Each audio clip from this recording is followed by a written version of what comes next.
How many times had I endured such cutting remarks? It seemed as though my worth was constantly questioned, my abilities scorned.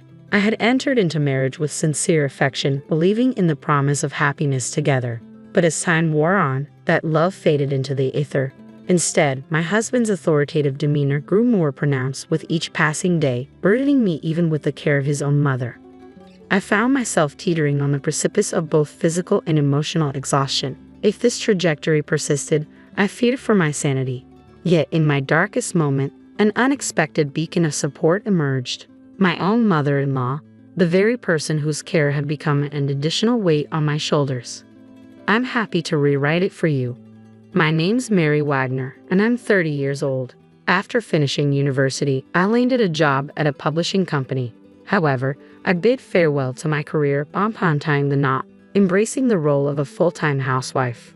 Friends often express their envy, assuming I must lead a charmed life. How fortunate you are to be a homemaker. Your husband must be quite successful, they remark. But the truth is, my married life lacks the joy they envision. In fact, it feels more akin to a descent into the depths of despair. The root cause of my unhappiness.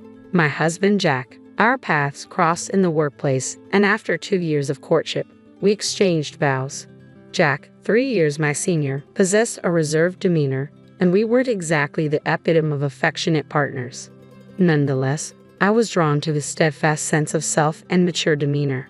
I envisioned a tranquil, content life together. That was my hope, at least. Once we exchanged vows, Jack's demeanor underwent a stark transformation. Frankly put, he adopted a patriarchal stance. I came to this realization mere days into our marriage. At Jack's behest, I embraced the role of a full-time homemaker, throwing myself into domestic duties from the onset of our union. On that particular evening, I diligently prepared dinner, eagerly awaiting Jack's return. He arrived home a tad after 7 p.m. Upon surveying the meal laid out before him, his voice erupted with dissatisfaction. "What's this?" he barked. "It's a casserole with salad and a side of soup," I responded hesitantly. "Don't toy with me. If you're catering to your weary husband, it ought to be a lavish spread. Your past successes are no excuse. How can you falter at such basic tasks? You're utterly incompetent as a woman, utterly." "You could have said that differently," I murmur, my troubled expression met with Jack's glare. Suddenly, he hurls the dish of salad to the floor. A startled scream escapes my lips. "What? It's because you, as my wife, can't even manage the basics, isn't it?" Jack interjects sharply. "I made my expectations clear. There's no need to disrespect the food like that." "Shut up. Instead of making excuses, use that deficient brain of yours to consider how to better fulfill your role as my wife, you fool." It's the first time I've been called that. Sure, I've faced reprimands from my parents, arguments with my brother and friends, but never have I been subjected to such cruelty, especially from the man I love. It's only been a few days since our wedding. I never imagined he would react so harshly over a dinner choice. Nevertheless, as a housewife, I remain financially reliant on him. I can't risk defying my husband. As a newlywed, my utmost desire is to avoid upsetting him. Since that incident, I've been tiptoeing around him, careful not to trigger his anger. I meticulously ironed every piece of laundry, prepared the simplest of meals like loaded potato soup, and seasoned side dishes to perfection. Not a single hair must be left on the floor. Under this constant pressure, my nerves fray. Yet his patriarchal control only tightens. "There's a crease in this shirt sleeve. Can't you see?" he berates. "I am sorry. I'll iron it right away," I stammer. "I'm already running late for work." "You're always so slow," he complains. "I'll hurry." I assure him, "You won't have time. You're insufferable in the morning." "How much more do you want to upset me, you incompetent woman?" he snaps. "I'm sorry. Truly deeply sorry." I apologize, my voice trembling. Whenever I erred, I instinctively lowered my head in apology, a practice enforced by my husband. Depending on the gravity of my mistake, the depth of my contrition varied. Sometimes a mere bow would suffice for forgiveness, but for more serious transgressions, kneeling was required. And in moments of repeated mistakes, he would ominously present me with a completed divorce document. It's astonishing how quickly one can become accustomed to such treatment. After a year of enduring this cycle, I began to internalize a sense of utter worthlessness. Yet I couldn't bear the thought of divorce, especially in my current state of unemployment. I couldn't shatter my parents' joy over our marriage by admitting to such a failure. especially not after such a short time. The prospect of enduring perpetual reprimand from my husband filled me with despair for the future. As usual, I was in the midst of preparing dinner, anticipating his return. My daily ritual involved completing the meal by 7 p.m., ensuring it was ready for him to enjoy whenever he arrived. The moment the front door creaked open, I began setting the table. If I failed to finish before he sat down, it would inevitably lead to another round of apologies. Typically, my husband would take his seat in silence, but on this particular day, something felt different. As he loosened his tie, he initiated a conversation. "Mary, we're moving to my parents' house this weekend." I paused, puzzled. "Your parents' house? You mean your mother's place?" He nodded. "Yes, that's correct."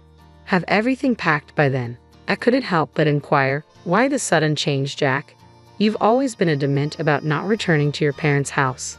His icy stare silenced my probing, and after a momentary pause, he spoke. "My mother had a fall, and living independently has become too challenging for her." My concern surged. "We should go to her immediately. She's been in the hospital for a week. We'll move once she's discharged this weekend," he explained. "I understand now," I replied quietly. "But why the sudden change? You've always resisted returning to your parents' home. Can you guess why?" he remarked with a chilling edge. "I can't deny the allure of potential inheritance," he confessed, his tone betraying a hint of satisfaction. "You see, my father was an ordinary man, but my mother's family is wealthy. She has a substantial amount of money." "What does that have to do with her current situation?" I questioned. His lips curled into a calculating smile. "If I play the devoted son during this ordeal, perhaps I'll be in line for a significant inheritance. If we, as a couple, rush to her side, I'm confident she'll be inclined to bestow the entire inheritance upon us." "Isn't that a bit disrespectful?" I dared to question. "Shut up. You're being supported by me, so just listen quietly," he retorted sharply. "I am sorry," I stammered, cowed by his outburst. The air was thick with tension as his words echoed in the room, leaving me feeling small and powerless. Instinctively, I offered my usual apology. With a triumphant air, he declared, "Listen, from now on, you'll be taking care of my mother. You'll work as a maid in my parents' house for the rest of your life." I faltered at his words. Is that what you mean?" I ventured to ask, but he cut me off sharply. "Don't argue. Who do you think is providing for your current lifestyle? It's all thanks to me, isn't it? Depending on how well you care for my mother, our inheritance could be affected. So don't neglect your duties. Understand?" Pressured to respond, I murmured softly, "Yes." His satisfaction evident, he flashed a smug smile before beginning his meal. Forcing me into the role of caregiver solely for the sake of his mother's inheritance, my husband doesn't regard me as his wife. To him, I'm merely a housemaid. Though I was aware of this truth, hearing it explicitly was a jolt to my senses. Yet I lacked the courage to challenge him. In a way, I felt as though I had been brainwashed, my own aspirations erased. The following day, following my husband's orders, I started packing our belongings. A week later, as directed by him, we relocated to my mother-in-law's residence, coinciding with her discharge from the hospital. On the day of her discharge, Jack didn't show up at the hospital, citing work obligations. Consequently, I was the one accompanying my mother-in-law home. During our journey back, she offered an apology. "Mary, I'm truly sorry. It's because of me that you're going through all of this. Don't worry about it. As a housewife, if I can lend you support while being at home, then nothing could be more important," I reassured her. "Thank you. But are you not bothered by how sudden this all is?" she inquired. "Well, the packing was a bit rushed, I suppose," I admitted. I can imagine. Even I was taken aback by Jack's decision to move in with us. I wonder what prompted him to do this so abruptly. "Mary, have you heard anything?" she pressed. "No, I haven't heard anything," I replied softly. It wasn't surprising that my mother-in-law found the situation peculiar. Jack had always harbored a dislike for her, often expressing his grievances with remarks like, "She's a nuisance and I'd rather not be around her." Yet he swiftly moved in with her upon her hospitalization, driven by the prospect of her inheritance. To be honest, I was startled by Jack's sudden change in behavior. However, I couldn't bring myself to disclose the truth to my mother-in-law. Striving to maintain composure, I concealed my inner turmoil. Thus began my life as a caregiver, navigating the unfamiliar responsibilities alongside the household chores in the spacious family home. Even amidst our return to his parents' residence, Jack's domineering demeanor remained unchanged, subjecting me to verbal abuse almost daily. In my mother-in-law's absence, there was no respite from the demands of housekeeping and caregiving, and my days were consumed with ceaseless activity from dawn till dusk. This routine persisted for about a month until one day, while I was attending to my mother-in-law's needs, she expressed her concern. "Mary, have you lost weight again?" No, please don't worry about it, Mother," I reassured her. "Are you certain? I noticed the same thing when you first moved in. You seemed much more fatigued compared to when you were newlywed," she remarked. She was correct. Over the course of our year and a half of marriage, I had shed 15 pounds. It wasn't due to skipping meals, but rather a diminished appetite and a lack of leisurely dining time. My mother-in-law discerned the changes in me, ones that even Jack hadn't noticed. Simply that acknowledgement eased some of my loneliness. Wanting to alleviate her concerns, I mustered a smile. "Don't fret over me, Mother. Just sharing these conversations with you each day brings me joy. Mary, let's steer away from this gloomy talk. Shall I attend to your other hand, Mother?" I suggested, attempting to lighten the mood. "Oh yes, please," she responded. Just as I began to assist her, my phone abruptly rang. "It seems to be Jack," my mother-in-law observed, causing my body to stiffen. Jack insisted I answer his calls promptly. However, with a wet towel in hand, I couldn't respond immediately. Yet I knew any delay would provoke his anger. Utilizing my elbow, I managed to tap the answer button and switched the call to speaker. "Hello," I greeted hesitantly. Instantly, a barrage of angry shouts erupted from the other end of the line. "Hey, don't play games. Why did you answer immediately?" Jack demanded furiously. I'm sorry. I was a bit preoccupied," I stammered, bracing myself for his wrath. "What? A maid should answer on the first ring. But I was occupied and couldn't," I explained. "Didn't I always tell you not to talk back? You're so frustrating. Why are you so incapable?" Jack's voice seethed with anger. I'm sorry," I apologized meekly. "Are you ensuring the old lady is properly cared for? The inheritance hinges on your performance. Do you understand?" he pressed. Being humiliated in front of my mother-in-law filled me with shame. Jack continued to hurl insults, branding me incompetent and bothersome before abruptly ending the call. Following Jack's tirade, a weighty silence engulfed the room. It was my mother-in-law who broke it. "Mary, was that Jack? Does he always speak to you like that?" Yes, but it's my fault. I am incompetent," I admitted quietly. "What nonsense is that? You're such a kind and wonderful girl, Mary," she reassured me with sincerity. "Mom, I can't ignore this, Mary. It's time to take a stand." My mother-in-law then proposed a plan. Following her lead, I gathered all of Jack's belongings and deposited them in the yard before locking the front door. Together, we awaited Jack's return. Several hours passed before we heard noises from the entrance. It was likely Jack, but the locked door remained impassable. Ignoring the intercom's persistent chimes, I followed my mother-in-law's instructions. Eventually, my phone began to ring. It was Jack. Switching the call to speaker, I answered, "Hello." He began shouting immediately, "Hey, stop playing games. Open the front door this instant." "I can't do that." "What? What do you mean? This is your mother's directive." Unable to grasp the situation, he continued to shout, "Stop messing around and open it now." In response, my mother-in-law's voice rang out, cold and resolute. "The one who's messing around here is you, you fool." "Mom, I always knew you were distant, but I never imagined you would treat your wife like this." "No, that's not. I sensed something was amiss when you suddenly moved in to exploit your wife and rely on inheritance. How could you lead such a disgraceful existence?" my mother-in-law admonished. "No, that's not true," Jack protested. "What's not true? I have no intention of leaving you any inheritance. If you understand, get lost. This is my house. You will never be allowed back in." Flustered by my mother-in-law's accusations, Jack began pounding on the door. Through the phone, I could hear him pleading, "Please do something. I have an ally in my mother-in-law. I won't be manipulated any longer," I declared with resolve. Addressing Jack firmly over the phone, I stated, "I want a divorce. I can't continue with you any longer." "What? What are you saying?" he exclaimed in disbelief. "Enough. I refuse to remain married to a man like you any longer.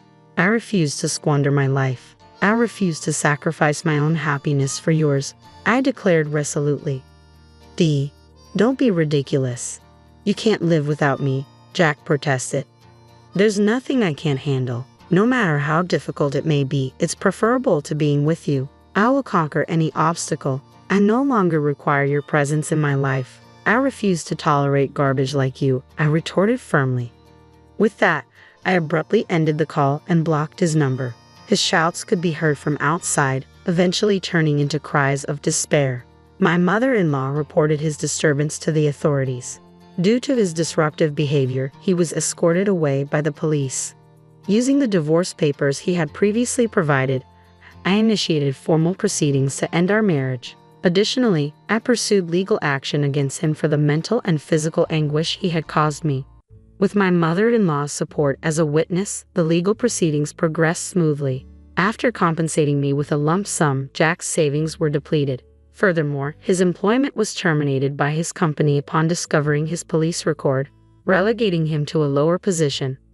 Naturally, my mother-in-law declined to leave her inheritance to Jack. After consulting with a lawyer and honoring my mother-in-law's wish to entrust everything to me, it was agreed that she would transfer approximately $1 million to me annually. I continue to provide care for my mother-in-law in her home. It's the least I can do for her now. Mary, I'm deeply sorry for always burdening you. Even after divorcing Jack, you're still here caring for me. Why do you say that, Mom?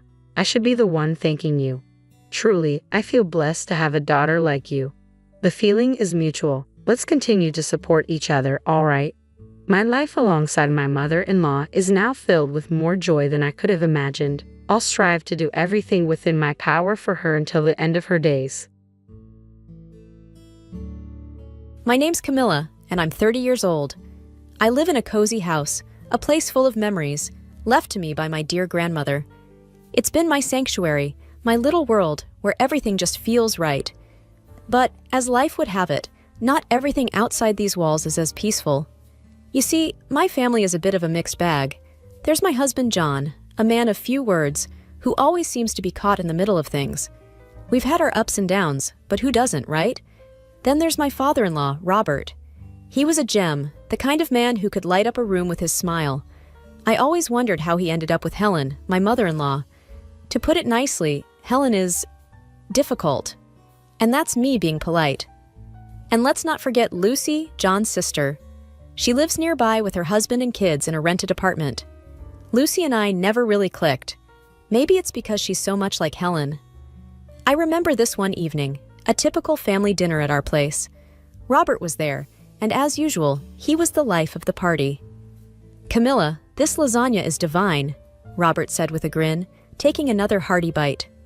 "Thank you, Robert. It's Grandma's recipe," I replied with a smile. Helen, on the other hand, barely touched her food. She just pushed it around her plate, looking like she'd rather be anywhere else. "It's a bit too salty, don't you think?" she said, her voice sharp. John shot me an apologetic glance across the table. I just shrugged it off. "That's Helen for you, always a critic." Lucy chimed in. "Mom, it's fine. Not everyone has your taste buds." The conversation moved on, but the tension lingered, as it always did when Helen was around. After dinner, Robert pulled me aside. "Camilla, I just want to say I really appreciate how you handle Helen. You have the patience of a saint." I laughed. "Well, I try, Robert, but it's not easy." He patted my shoulder. "You're doing great, dear. Just hang in there." If only I knew then how much more hanging in there I'd have to do. That's the thing about life in our little family. You never know what's coming next, especially with Helen and Lucy in the mix. But back then, it was just the usual. A little bit of discomfort, a lot of biting my tongue and trying to keep the peace. Little did I know, the storm was just around the corner. Life has a way of throwing curveballs when you least expect it. And one of those came crashing into our lives one cold, dreary morning.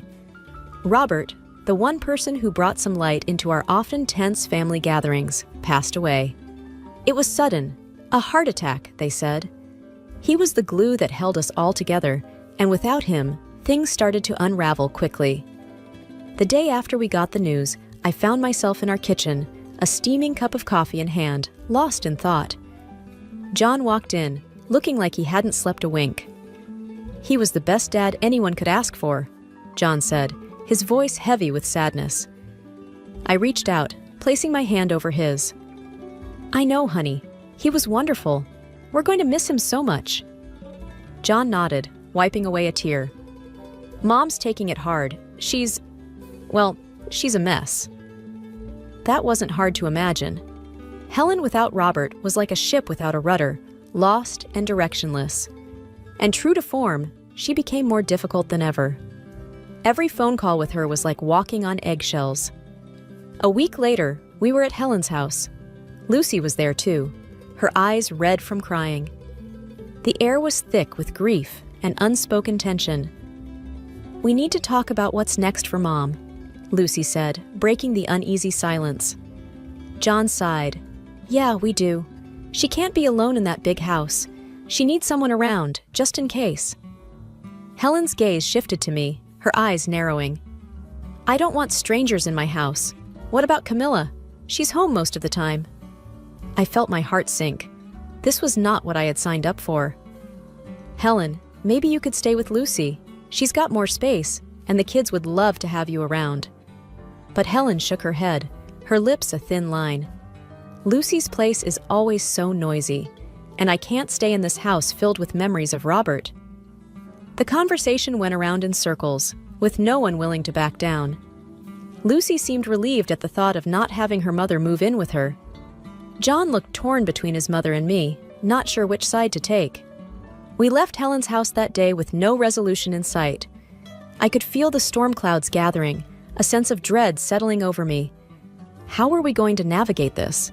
How was I going to deal with Helen under my own roof, in the house that was once my sanctuary? As we drove home, John reached for my hand. We'll figure this out, Camilla. Together, we will defend our independence. I wanted to believe him, I really did. But deep down, I knew things were about to get a whole lot more complicated. The air was tense when we all gathered again at Helen's house.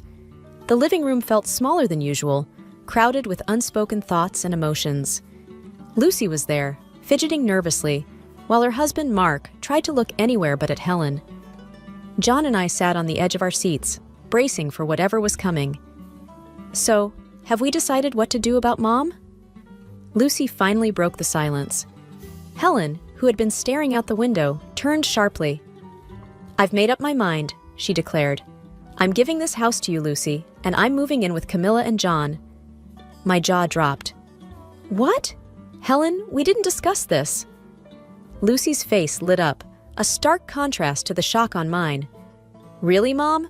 That would be great. John looked at me and tried to intervene. Mom, we need to talk about this. It's not that simple. Helen's eyes narrowed. What's there to talk about? Camilla has plenty of space, and she works from home. It's settled. I couldn't believe what I was hearing. Helen, this is a big decision. And what about Lucy? She has more room, and the kids. Helen cut me off. Lucy's house is always in chaos with those children. I need peace and quiet. John gave me a helpless look, clearly torn. Camilla, maybe we can make it work. For a while, at least. So Helen hasn't changed her mind since our last meeting. I felt my frustration mounting. John, we can't just rearrange our lives because Helen decides so. What about our privacy? Our life? Lucy chimed in, her voice a little too eager and triumphantly. Camilla, think about it. Mom needs us now. You wouldn't want her to be alone, would you? I felt like I was being cornered, my own home slipping away from me. It's not about that, Lucy. It's about making a decision that affects all of us. We need to think this through. But it was clear that Helen had made up her mind, and Lucy was all too happy to support her decision. John turned out to be too soft, not independent, to make a decision in our favor.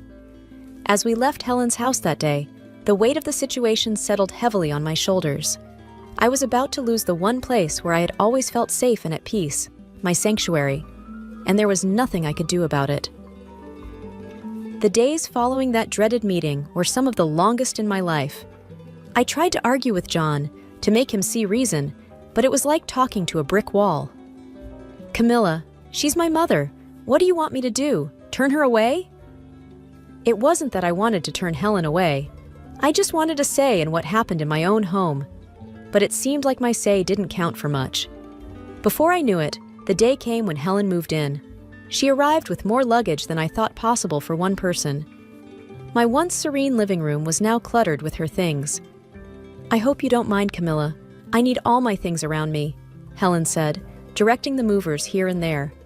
I forced a smile, hiding my frustration. "Of course, Helen.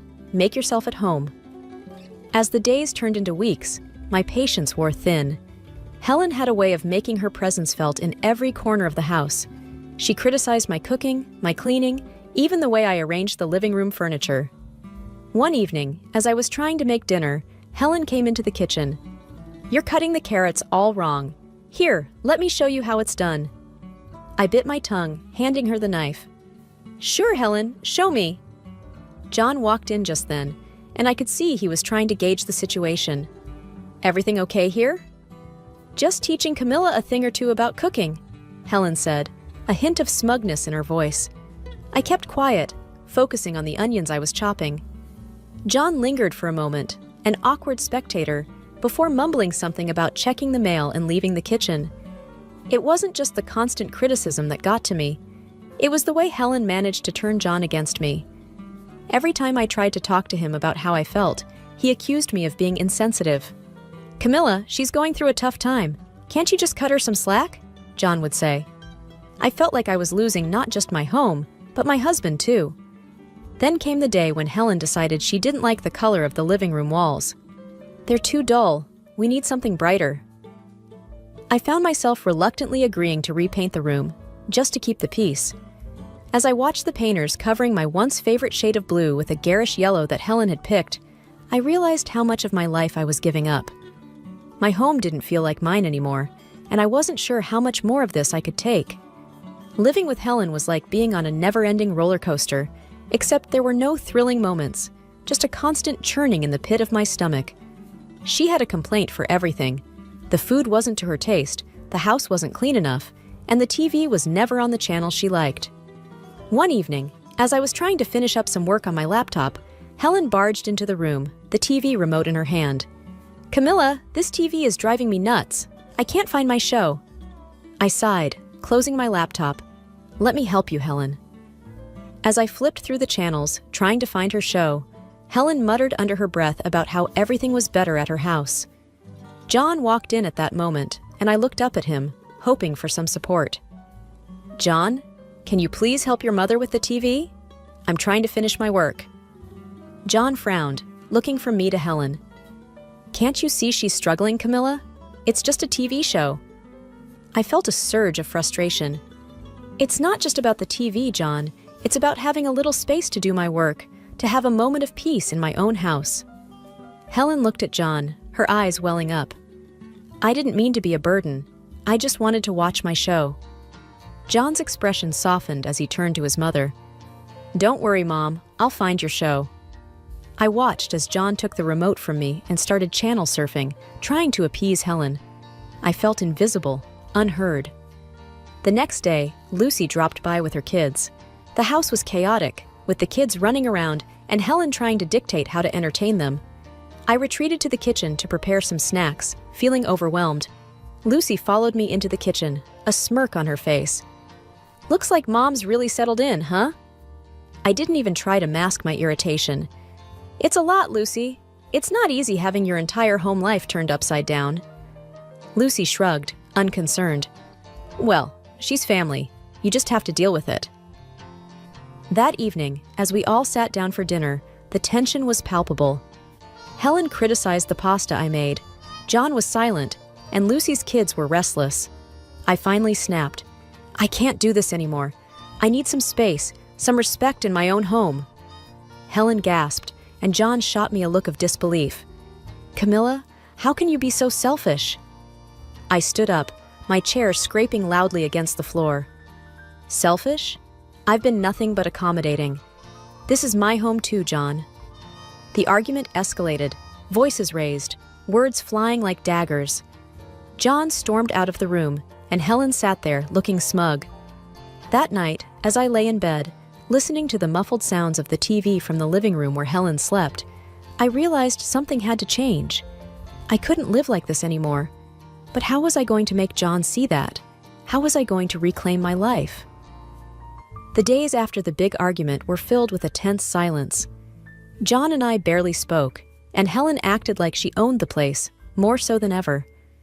I felt like a stranger in my own home, tiptoeing around to avoid any confrontations. But the universe seemed to have other plans for me. One day, I came home early from the grocery store. The house was unusually quiet. As I was putting away the groceries, I heard hushed voices coming from the living room. Curiosity got the better of me, and I tiptoed closer. It was Helen and Lucy, deep in conversation. I couldn't believe my ears when I heard what they were saying. "And now I don't have to deal with yours noisy kids all day," Helen was saying with a chuckle. Moving in with Camilla and John was the best decision. Camilla does everything around the house, and I have all the peace I want. Lucy's voice was equally gleeful. "And I get Dad's house without paying a dime. It worked out perfectly for us." My hands were shaking, and I felt a surge of anger like never before. They had been playing us all along. This wasn't about family or taking care of each other. It was a cold, calculated move. I stormed into the living room, my voice shaking with anger. "I heard everything. How could you, Helen? And you, Lucy?" Helen looked up, startled. Then her expression turned into one of defiance. "What are you talking about, Camilla? We were just chatting." Lucy tried to play innocent. "Yeah, Camilla, you must have misunderstood." But I was done being the understanding, accommodating daughter-in-law. "No, I heard you both. You've been using us, manipulating the situation for your benefit." Helen's face hardened. "You have no right to speak to me like that. I am your elder, and you should respect me." John walked in at that moment, confused. "What's going on here?" I turned to him, my eyes welling up with tears of frustration. "John, they've been using us. Your mother and sister planned all this just so they could get what they wanted." John looked from me to Helen and Lucy, his expression one of disbelief. "Is this true, Mom?" Helen started to cry, playing the victim. "She's lying, John. I would never do such a thing." John seemed torn, unsure of whom to believe. I could see the doubt in his eyes, and it broke my heart. He still didn't trust me, even after everything. That night, as I lay in bed, staring at the ceiling, I knew things couldn't go on like this. I had to take a stand for my own sanity. The next day, I was going to have a serious talk with John. It was time to put an end to this charade, one way or another. That morning, I knew it was time for a frank conversation with John. The house was quiet, the tension from the previous night still lingering in the air. I waited in the kitchen, my thoughts racing, until John finally walked in, his face a mask of worry. "John, we need to talk about everything that's happening," I said, trying to keep my voice steady. He poured himself a coffee and sat down, looking exhausted. "Camilla, I just don't know what to think anymore." "Think about us, John. Your mother and sister are tearing us apart," I urged. Before we could delve deeper, Helen walked in, her timing too perfect. "John, are you going to let her speak about your family like that?" The conversation quickly heated up. I tried to explain, to make him see the truth, but Helen's presence was like a fuse, igniting John's temper. "You're being unreasonable, Camilla. How can you be so heartless towards my mother?" John's voice rose with each word. Frustrated and desperate, I shot back, "Heartless? I'm trying to save our home, our marriage." In the heat of the moment, Helen clutched her chest dramatically, gasping. "My heart? How can you do this to me?" John spun around, his anger flaring. "Look what you're doing to her, Camilla." And then, in a flash of fury, John's hand struck my face. The shock of it silenced the room. Helen stood there, a triumphant grin barely hidden. I touched my lip, feeling the sting of the slap and the flowing blood, and the reality of what just happened hit me. My husband had chosen his manipulative mother over me, our marriage. Without a word, I picked up the phone and called the police. As I waited for them, I began to pack Helen's and John's belongings, methodically, my movements fueled by a mix of hurt and determination. John tried to apologize, his anger now replaced with anxiety. "Camilla, I'm so sorry, I didn't mean to." But it was too late. I'm filing for divorce, John. I can't be in a marriage where I'm not respected, where I'm not safe. The police arrived, and I explained everything. John and Helen were quiet, the reality of their situation finally dawning on them. After the police left, I dragged the suitcases to the front door. Helen's face was a picture of shock as I placed them outside. "This is your stuff. You need to leave now," I said, my voice void of any emotion. John picked up the suitcases, his eyes avoiding mine. Helen wanted to scold me again, but then followed him, her triumphant act gone, replaced by a dawning realization of what she had lost. As the door closed behind them, the silence of the house enveloped me. It was a painful moment, but also one of clarity. I had stood up for myself, chosen my dignity over a broken marriage. Now, it was time to rebuild my life on my own terms, in my own home. After the divorce was finalized, I found myself in a quiet, almost surreal calm. My house, once a battleground of tension and conflict, was now solely mine again. I spent the first few days just walking through the rooms, taking in the emptiness, the peace that had returned. It felt like waking up from a long, troubled dream.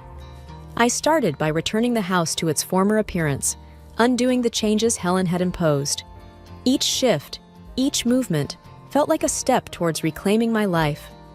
The walls were repainted back to the soothing blue I loved, the furniture rearranged to the way it used to be. With each change, a sense of normalcy and tranquility returned. My new routine was simple but fulfilling. Mornings were spent in the garden, tending to the flowers that had been neglected, and evenings were for reading books in the quiet of my living room. The house, with all its memories, began to feel like a home again. One afternoon, while pruning the roses, my neighbor, Mrs. Jenkins, called out from over the fence. "Camilla, dear, I heard about your divorce. I'm so sorry." I smiled at her, wiping the sweat from my brow. "Thank you, Mrs. Jenkins. It's been tough, but I'm getting there." She leaned in closer, a conspiratorial glint in her eye. "You know, I hear things haven't been so peaceful at Helen's place either. The whole neighborhood knows about their squabbles. The police have been called there a few times already." I wasn't surprised. Helen, John, Lucy, her husband, and their kids all under one roof was a recipe for constant chaos. I can imagine. Too many conflicting personalities in one space. Mrs. Jenkins shook her head. "You're better off without that drama, dear. You always were too good for them." I laughed, the sound light and free. "I'm starting to realize that now." Days turned into weeks, and I began to rediscover parts of myself that I had lost in the turmoil of my marriage. I started painting again, something I hadn't done since college. The strokes of the brush on the canvas were like whispers of a newfound freedom. Occasionally, I'd hear snippets of the ongoing drama at Helen's house. It was a stark reminder of the bullet I had dodged. Their house, once a symbol of familial unity, had become a pressure cooker of arguments and disagreements. In those moments, I felt a twinge of sadness for John, but it was quickly replaced by a sense of relief. I had escaped that life, that endless cycle of unhappiness. I was free to live on my terms, to find happiness in the little things, my garden, my art, my peaceful home. As I sat on my porch one evening, watching the sunset, I realized that this was a new chapter in my life. A chapter where I was the author, free to write my story, one day at a time. The future was uncertain, but for the first time in a long while, that uncertainty was exciting, filled with possibilities. I was ready to face whatever came next, on my own terms, in my own way. My name is Rebecca, and I'm an artist. Not the kind you see in fancy galleries, but the kind who spends her days in a modest charity center, painting with kids who've seen more than they should. I've always believed that art can heal, and every day I see it happen with these children. I live with my husband, Mark, a sales manager who's always chasing the next big deal, and his mother, Martha, who's never seen a reason to hold back her opinion. Our home is a constant buzz of Mark's phone calls and Martha's TV shows. It's not easy, but it's life. One evening, as I was preparing dinner, I decided to share some exciting news. "Mark, Martha, I entered some of my paintings and the kids' artwork in a city contest. The prize is $100,000. Mark, scrolling through his phone, didn't even look up. That's nice, Rebecca. But let's be real. What are the chances? Martha snorted. With those street kids' drawings? You're dreaming, dear. I tried to explain. It's not just about the prize. It's about showing what these kids can do, how they express their... Mark cut me off. Rebecca, why don't you find a real job? Something that actually pays? I sighed, looking at my half-chopped vegetables. It's important to me, Mark. This job, these kids, they matter. Moreover, my salary at the center is quite enough to pay bills and food. Martha waved a dismissive hand. We need real money, Rebecca, not child's play. I finished dinner in silence. That night, as I lay in bed, I couldn't help but feel a mix of excitement and disappointment. I believed in my dream, in the magic of art, and maybe, just maybe, the contest could be a new beginning. But at home, it felt like my dreams were nothing but whispers in a storm. I closed my eyes, picturing the colorful, chaotic art room at the center, the place where my heart felt fullest. Tomorrow, I'd go back there, to my little haven of paints and smiles, away from the doubts and the cold reality of my home life. This contest, it was more than a chance for money. It was a chance to prove to myself, and maybe to Mark and Martha, that what I do is valuable, that it has the power to change lives. And with that thought, I drifted off to sleep, dreaming of vibrant colors and the sound of children's laughter. Each day at the Charity Center was a journey into a world where paint and canvas became tools of transformation. There, surrounded by children who had seen the darker side of life, I found my purpose. We painted murals together, walls turned into vibrant stories of hope, each brushstroke a testament to their resilience. I remember one afternoon, a shy little boy, Timmy, who had never picked up a brush before, created a bright sun with rays stretching across the wall. His smile, as he stepped back to admire his work, was brighter than the sun he'd painted. Moments like these were my daily reminders of why I did what I did. But at home, the story was starkly different. One evening, I returned home, still carrying the joy of the day's achievements. Eager to share, I approached Mark and Martha in the living room. Mark, look at this, I said, showing him a picture of the mural. Timmy painted this sun. He's never drawn anything before. Mark glanced at the photo and then back at his phone. That's nice, but it's just a drawing, Rebecca. Kids doodle all the time. Frustration welled up inside me. It's not just a doodle, Mark. It's a big step for him. He's been through so much. Martha cut in sharply. Rebecca, when will you stop playing therapist with paint? It's a child's drawing, nothing more. You need to start living in the real world. Her words felt like a slap. It's not just playing, Martha. These kids, they find a voice through their art. It's healing for them. Mark let out an exasperated sigh. Healing? What about our mortgage, Rebecca? Your healing isn't going to cover it. You need a real job. I clenched my fists, trying to control the rising tide of anger and hurt. This is a real job, Mark. It's making a difference.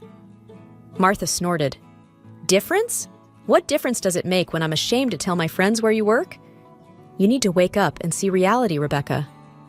I stood there, words failing me. The gap between my world at the center and my world at home had never felt so vast. In one, I was helping to rebuild lives. In the other, I was constantly reminded of my supposed inadequacy. That night, in the solitude of my studio, I stared at the blank canvas. The harsh words from earlier echoed in my mind, drowning out the laughter and joy of the day. I picked up my brush, and with each stroke, I tried to paint away the hurt, the doubt, and the feeling of being undervalued. The day was winding down at the Charity Center, the walls echoing with the lingering laughter of children. I was cleaning up the paints when my phone rang, displaying an unfamiliar number. Hello, Rebecca Thompson speaking, I answered. Miss Thompson, this is John Harris from the City Arts Council. Congratulations, you've won our citywide art contest. The prize is $100,000. We'll be in touch soon for further details and discuss an additional opportunity to collaborate with the city. The news hit me like a wave. I won? My voice trembled with a mix of shock and joy. Yes, indeed. Your and the children's work truly stood out, John replied, his voice warm with genuine admiration. I thanked him profusely and hung up, my heart racing. This was beyond my wildest dreams, a validation of our efforts, of the children's talent, and in some way of my own. I shared the news with the children, and their reaction was heartwarming. Their cheers and claps filled the room with an energy that was almost tangible. This was our collective victory. Later, as the center quieted down, I sat with Lisa, the psychologist, over a cup of tea. I shared my apprehensions about breaking the news at home. Mark and his mother have never really seen the value in what I do. They might just see the money, I confided. Lisa leaned forward, her eyes thoughtful. Why not test their reaction? See if this win changes their attitude. It might reveal their true colors. Her suggestion struck a chord. At home, my work had always been trivialized, its impact constantly undermined. This win, this significant recognition, could indeed be the litmus test for their genuine sentiments. I pondered over Lisa's advice as I made my way home. The idea was both unsettling and necessary. If the money swayed their attitudes, it would uncover the uncomfortable truth about their regard for me and my work. Stepping into the house that evening, I decided to hold off on sharing the news just yet. I wanted to observe, to plan my approach carefully. Lisa's words echoed in my mind, and I knew she was right. It was time to find out the truth, however uncomfortable it might be. I went to bed that night with a mix of anticipation and apprehension. I was sure of Mark's love, or at least I wanted to be. But Lisa's proposal was an opportunity to see beyond my hopes, to understand the reality of my home life. I agreed with her. It was a test worth taking.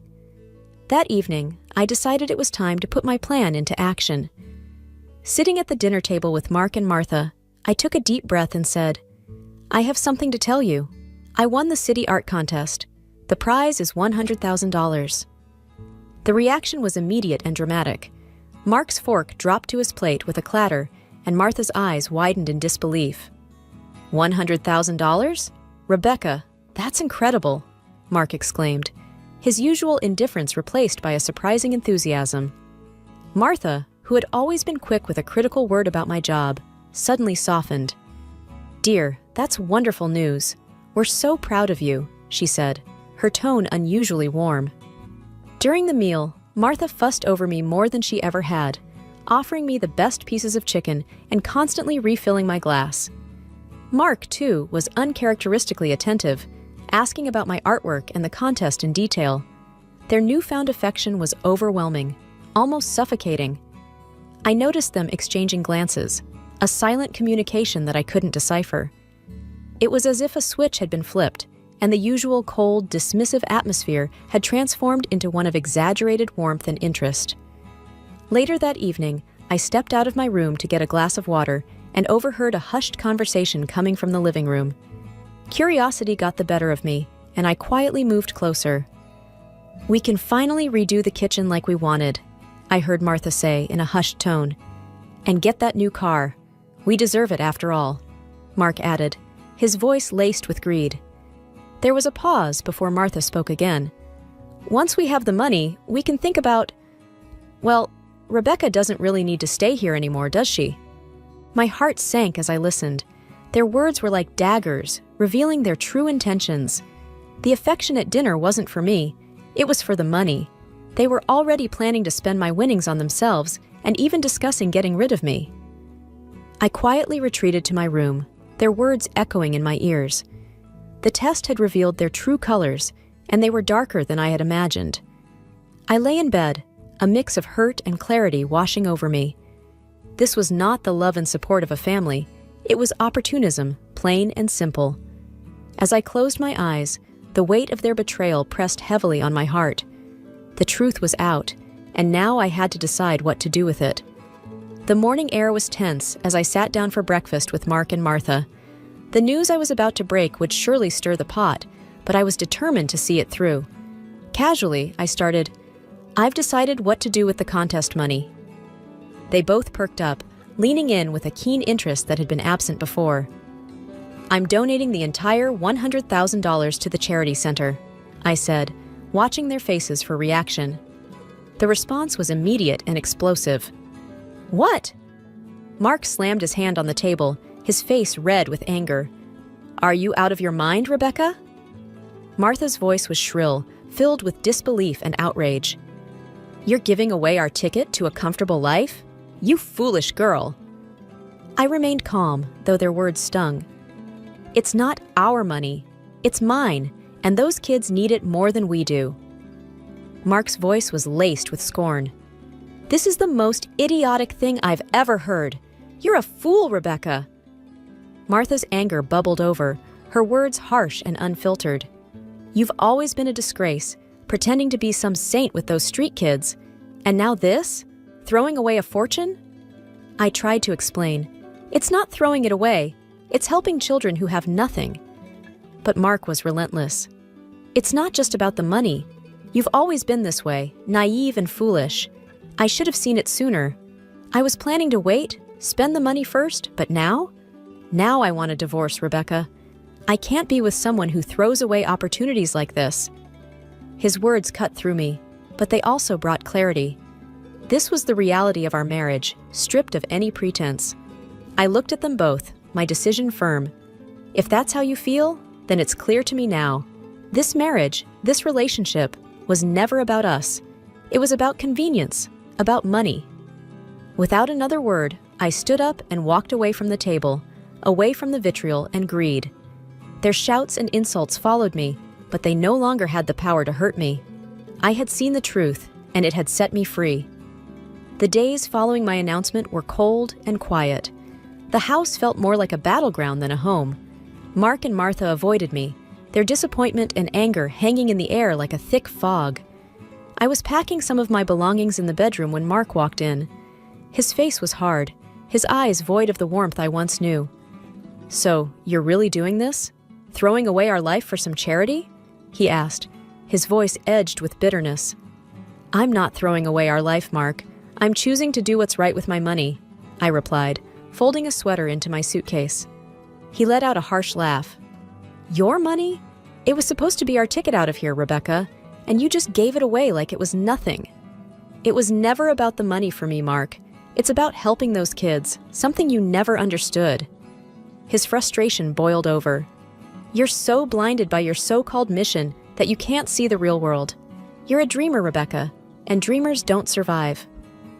I zipped up my suitcase, feeling the finality of the moment. "Maybe that's the difference between us, Mark. I dream of making a difference, while you dream of money." Mark's face tightened. "You know what, Rebecca?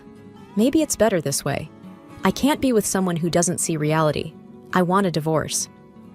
The words stung, but they didn't surprise me. "If that's what you want, Mark." He turned to leave, then stopped.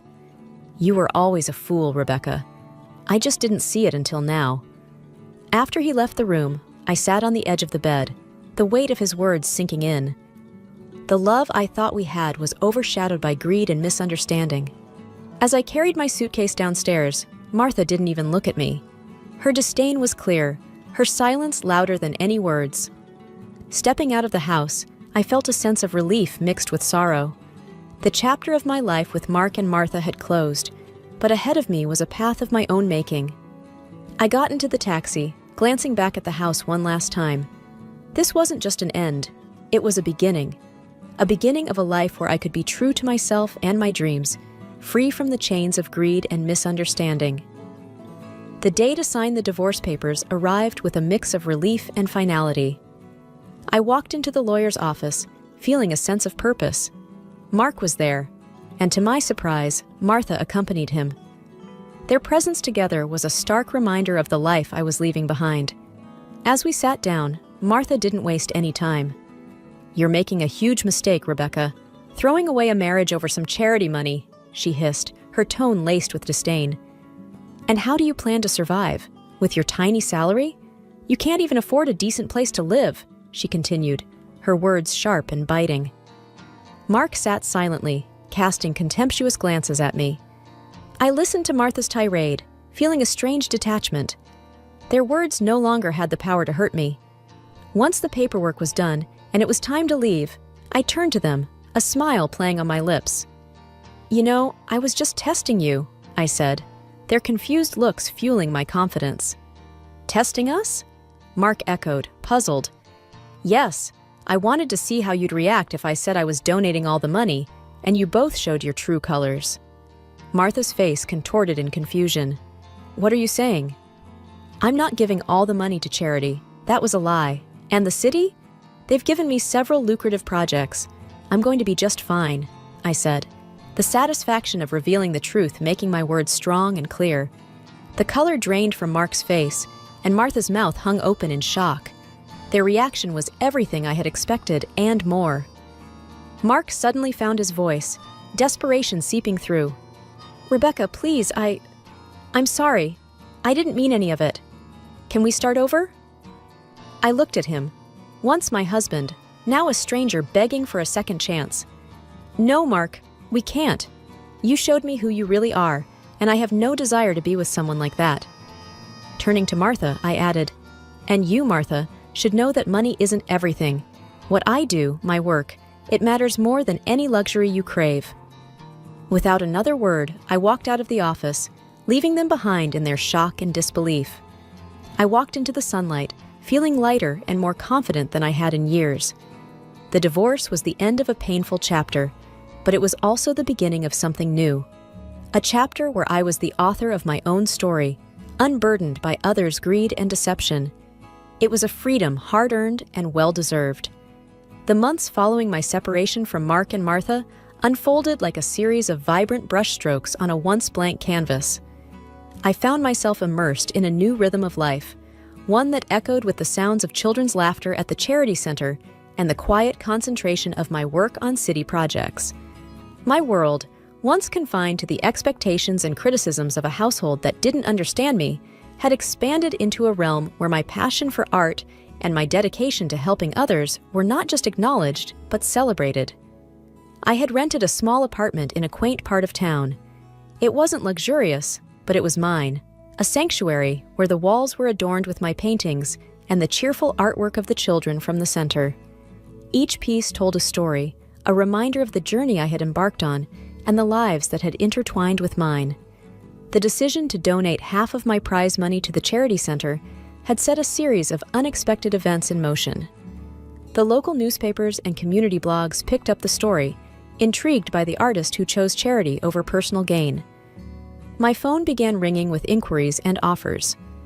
Local gallery owners, once indifferent, were now eager to showcase my work. My paintings, which had been a source of solace in my darkest times, were now being admired in well-lit galleries, appreciated by people who saw in them the same hope and beauty that I did. The city projects, too, brought a newfound recognition. I was commissioned to design murals for public spaces, transforming bland walls into tapestries of color and life. Each project was a new adventure, an opportunity to leave a mark on the city that had become my larger canvas. In the midst of this newfound success, I occasionally received messages from Mark. His texts, laden with apologies and pleas for a second chance, were a stark reminder of the life I had left behind. I read them, sometimes with a mocking smile, but mostly with a sense of detachment.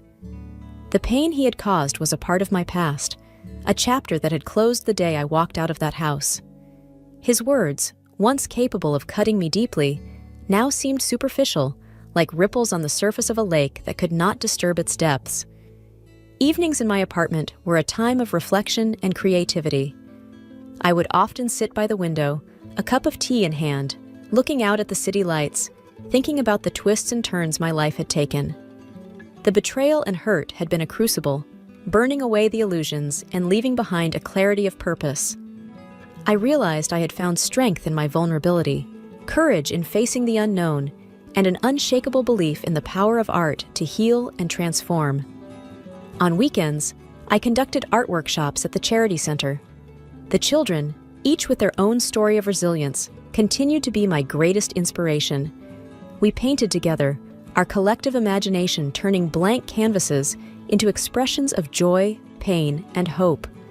I saw in their eyes the reflection of my own journey, a testament to the healing power of art. As the city embraced my work, my personal life, too, began to flourish in new ways.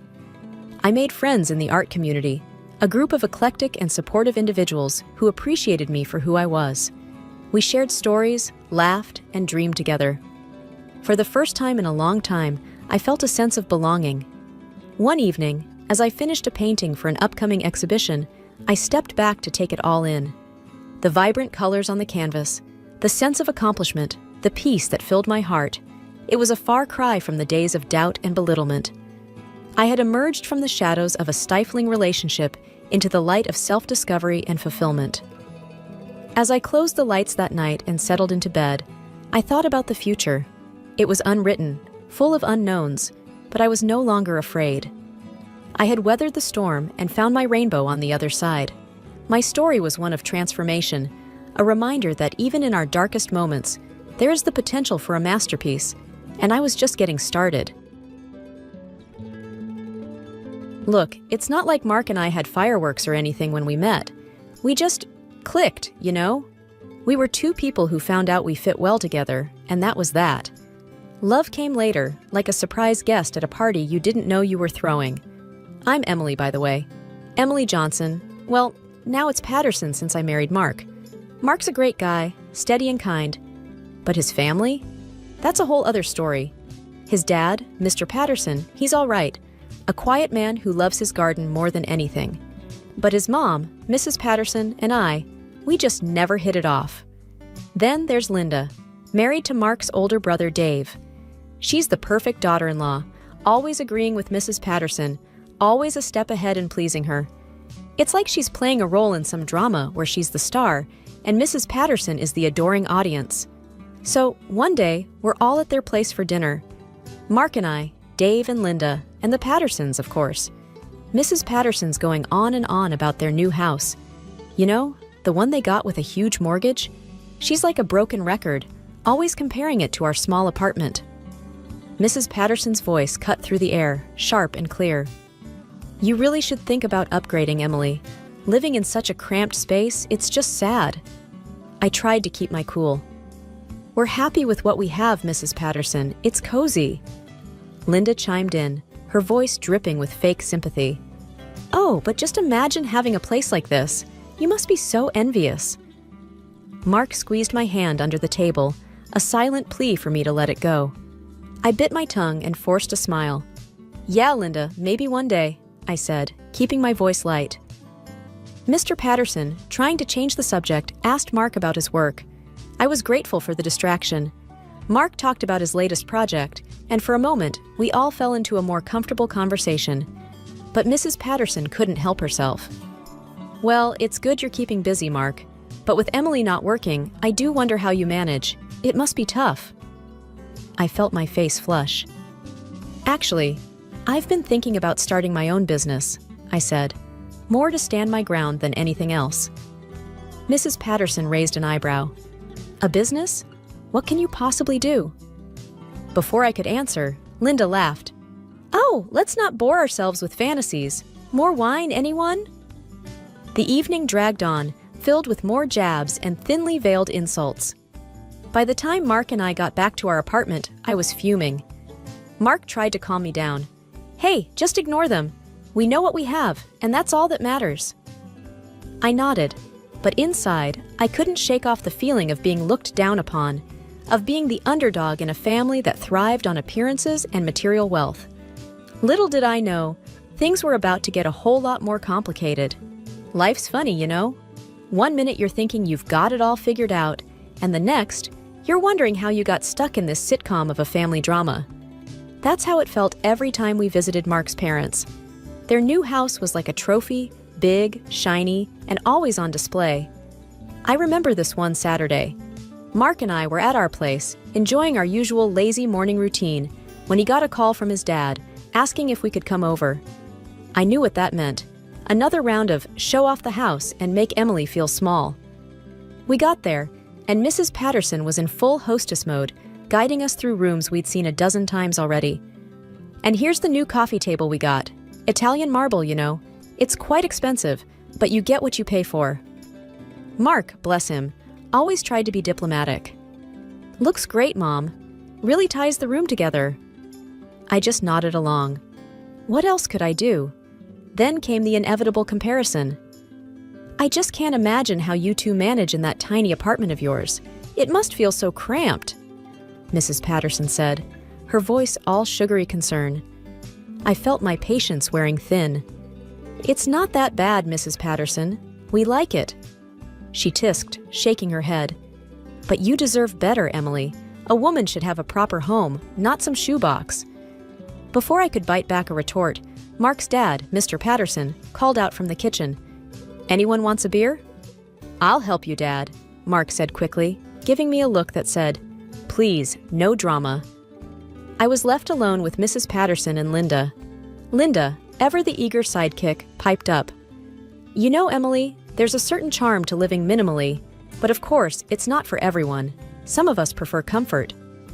"Exactly, Linda. Comfort and style," Mrs. Patterson added, glancing around her lavish living room. I forced a smile. "Well, everyone has their own taste, right? We're happy with what we have." Mrs. Patterson sniffed. "Of course, dear. Happiness is all relative after all." The rest of the visit was more of the same subtle digs and not so subtle boasts. By the time we left, I was mentally exhausted. On the drive back, Mark tried to lighten the mood. "Hey, don't let them get to you. You know how they are." I sighed, staring out the window. "I know, it feels like it's never going to end, you know?" Mark reached over and squeezed my hand. "We'll get through it. We always do." But as we drove back to our shoebox, I couldn't help but feel a twinge of frustration. Why did it always have to be a competition with them? Why couldn't they just be happy for us as we were? Life's like a roller coaster, they say. You never see the twist coming. That week was one such twist for me. I got a call from my mom, telling me that Grandpa had passed away. I was heartbroken, of course. He was always kind to me, a bit of a silent supporter in my corner. The shock came when we found out he left me a pretty hefty sum, $500,000. I couldn't believe it. Mark was happy for me, in his quiet way. "That's great, Em. Grandpa really cared about you." But when we told his family, well, that was a whole different story. We were at another family dinner when I mentioned it, not thinking much of it. Mrs. Patterson's eyes lit up like Christmas lights. $500,000? My word, Emily, that's quite a sum. Linda was quick to add her 2 cents. "Oh, the things you could do with that money." But the mood shifted when Mr. Patterson coughed, a deep, rattling sound that had us all looking his way. He waved us off. "Just a bit under the weather, that's all." The conversation moved on, but I couldn't shake off the concern for Mr. Patterson. He looked pale, more tired than usual. It was only a couple of days later when we got the news. Mark's voice was somber when he told me, "Dad's sick, Em. Really sick. The doctors are saying it's serious." I felt a cold knot in my stomach. "How bad?" Mark sighed, running a hand through his hair. "They're not sure. Could be weeks, maybe less." The news hit the family hard. Mrs. Patterson was a mess, but not in the way you'd expect. It was more about the what now than the what if. We were in their living room, Mrs. Patterson pacing like a caged animal. What are we going to do? The mortgage, the bills. I couldn't believe what I was hearing. "Mrs. Patterson, shouldn't we be more worried about Mr. Patterson right now?" She rounded on me, her eyes sharp. "Of course I'm worried about him, but life goes on, Emily. We have to think about these things." Linda was nodding along, ever the faithful echo. "She's right, Emily. It's important to be practical."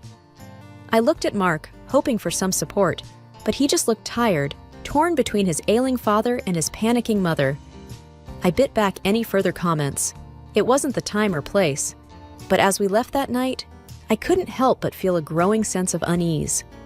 It wasn't just Mr. Patterson's illness that worried me. It was the way Mrs. Patterson and Linda were so focused on the money, the house. It felt like priorities were all wrong, and I had a sinking feeling that things were about to get a lot more complicated. Mark's dad's condition worsened fast. It was like watching a candle flicker out. We were spending more time at their place, trying to be there for him, you know? But Mrs. Patterson, she was a whole different story. Always talking about the mortgage, the bills, as if that was the biggest worry. One evening, we were all there, the whole family. Mr. Patterson was lying in bed, looking frail and tired. Out of nowhere, he asked to speak to Mark alone. Just them two. It was strange, seeing him so serious. Mark looked taken aback, but nodded. "Sure, Dad. Let's talk." They went into the bedroom and closed the door. That's when I noticed Mrs. Patterson and Linda. They were like cats who heard a can opener. Their ears practically perked up. "What do you think they're talking about?" Linda whispered to Mrs. Patterson, not even trying to hide her curiosity. Mrs. Patterson had that look, like she was trying to solve a puzzle. "I don't know, but I bet it's about the will or the house." I was standing there, feeling awkward, when Linda turned to me. "Emily, you must be dying to know, right? I mean, with your husband being the only son and all." I shrugged, not wanting to play into their game. It's their business. If Mark wants to tell me, he will. But inside, I was curious. What was so important that it had to be said in private? After what felt like ages, Mark came out. His face was unreadable. Mrs. Patterson and Linda pounced like hawks. "Well, what did he say?" Mrs. Patterson demanded. Mark shook his head. "It's personal, Mom. Dad just had some things to get off his chest." Linda tried a different angle. "But it must be about his will, right? Or the house?" Mark's expression didn't change. "Linda, I'm not discussing it. It was a private conversation." The air was tense after that. Mrs. Patterson kept shooting me these looks, like I was hiding something. But the truth was, I knew as little as she did. That night, back at our place, I asked Mark about it. "So, what did your dad want to talk about?" Mark was quiet for a moment. Then he looked at me, his eyes serious. "He's worried, Em. About Mom, the house, everything. He just wanted to make sure I knew what to do, after—" I nodded, understanding. Of course.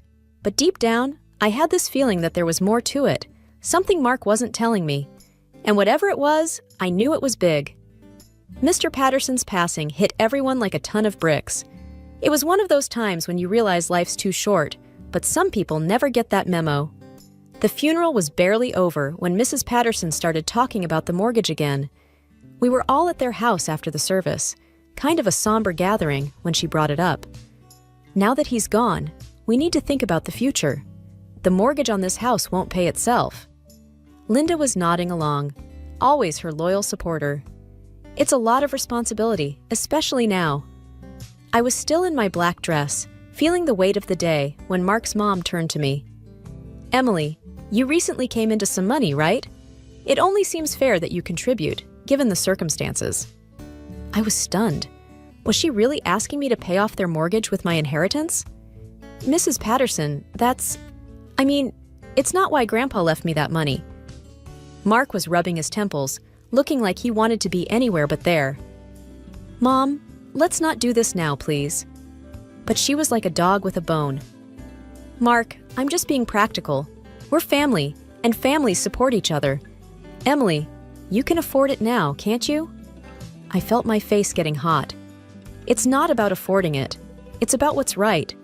That money was meant for me and Mark, for our future. Mrs. Patterson's face hardened. "Well, this is your family's future too, isn't it? Unless you don't consider us family." Before I could reply, Mark squeezed my hand. "Let's talk about this later, okay? It's been a long day." But Mrs. Patterson wasn't having it. "No, I want to know now. What will you do, Emily? Will you help your family or not?" The room was tense. Linda was watching me like a hawk, waiting for my response. I took a deep breath. We'll think about it, but this isn't the time or the place to decide." Mrs. Patterson seemed somewhat appeased, but her eyes were cold. "Fine, but remember, family is everything. We have to stick together." As we left, I felt Mark's hand in mine, tight and reassuring. But inside, I was reeling. The nerve of her, asking for my inheritance like it was nothing. It felt like she was trying to claim something that wasn't hers, and it didn't sit right with me at all. After much back and forth and a heavy heart, I decided to use my inheritance to pay off the mortgage on Mrs. Patterson's house. It was a decision I didn't take lightly, and I did it mostly for Mark's sake. We were at Mrs. Patterson's house for a dinner she organized to celebrate the mortgage being paid off. The whole event felt surreal, like being thanked for a favor I never wanted to give. As we sat down for dinner, Mrs. Patterson was beaming. "Emily, this is such a generous contribution you've made. We're all deeply thankful." I nodded, a tight smile on my face. "Happy to help, Mrs. Patterson." Then Linda chimed in with her usual saccharine tone. "Really, Emily, you're just too kind." The dinner was awkward but manageable until Mrs. Patterson stood up with a glass in her hand for a toast. "I have something to announce. Now that the mortgage is taken care of, I've decided to give this house to Dave and Linda." My jaw dropped. "Excuse me? What did you just say?" I expected Mark to be as shocked as I was, but to my surprise, he just nodded and smiled. "Is that so, Mom? Interesting decision." His calm response threw me off. Why wasn't he upset? Mrs. Patterson looked pleased as punch. "Yes, it only seems right. They need it more, and after all, Emily, you and Mark are doing fine on your own." Linda's grin was wide, almost gloating. "We're just so grateful, aren't we, Dave?" Dave nodded, looking like the cat that got the cream. I was fuming, feeling betrayed and used. "We paid off this house with my money. How can you just give it away to them?" Mrs. Patterson's expression was firm, almost challenging. "I'm still the head of this family, Emily. It's my decision to make." Mark's hand on my knee under the table was a silent message to stay calm. His eyes were telling me he had a plan. As the dinner descended into an uncomfortable silence, my mind was racing. What was Mark up to? He clearly knew something I didn't. The look in his eyes was not of defeat, but of someone holding an ace up their sleeve. As we drove back, I turned to Mark.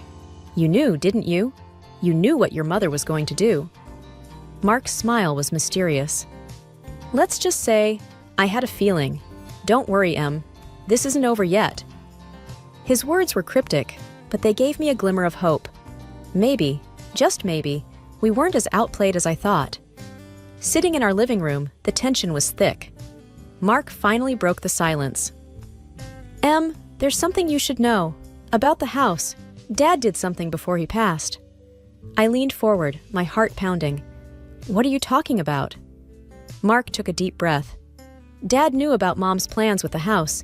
He didn't trust her to do right by us, so he changed the mortgage and the house deed into our names." I was stunned. "What?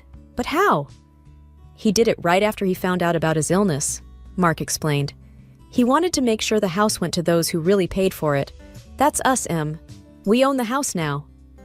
I couldn't believe it. Mr. Patterson had seen through his wife's intentions and protected us. "But why keep it a secret?" I asked. Mark looked down. "Dad asked me to. He didn't want more drama until it was absolutely necessary." Before we could talk further, there was an aggressive knock. Mrs. Patterson, Dave, and Linda stood at our door, their faces twisted in anger. Mrs. Patterson wasted no time. "Mark, you need to explain this nonsense about the house. This is outrageous." Mark stood up, calm but firm. "Mom, Dad knew what was happening. He legally transferred the house to us, the mortgage too. We paid it off, so now it's ours by law." Their reactions were explosive. Mrs. Patterson's face turned red with fury. "That's impossible. He would never do that to me." Linda was almost hysterical. "This is a lie. You're trying to steal our inheritance." Dave looked like he was about to explode. "You can't just take the house, Mark. It's not yours." Mark handed them a folder.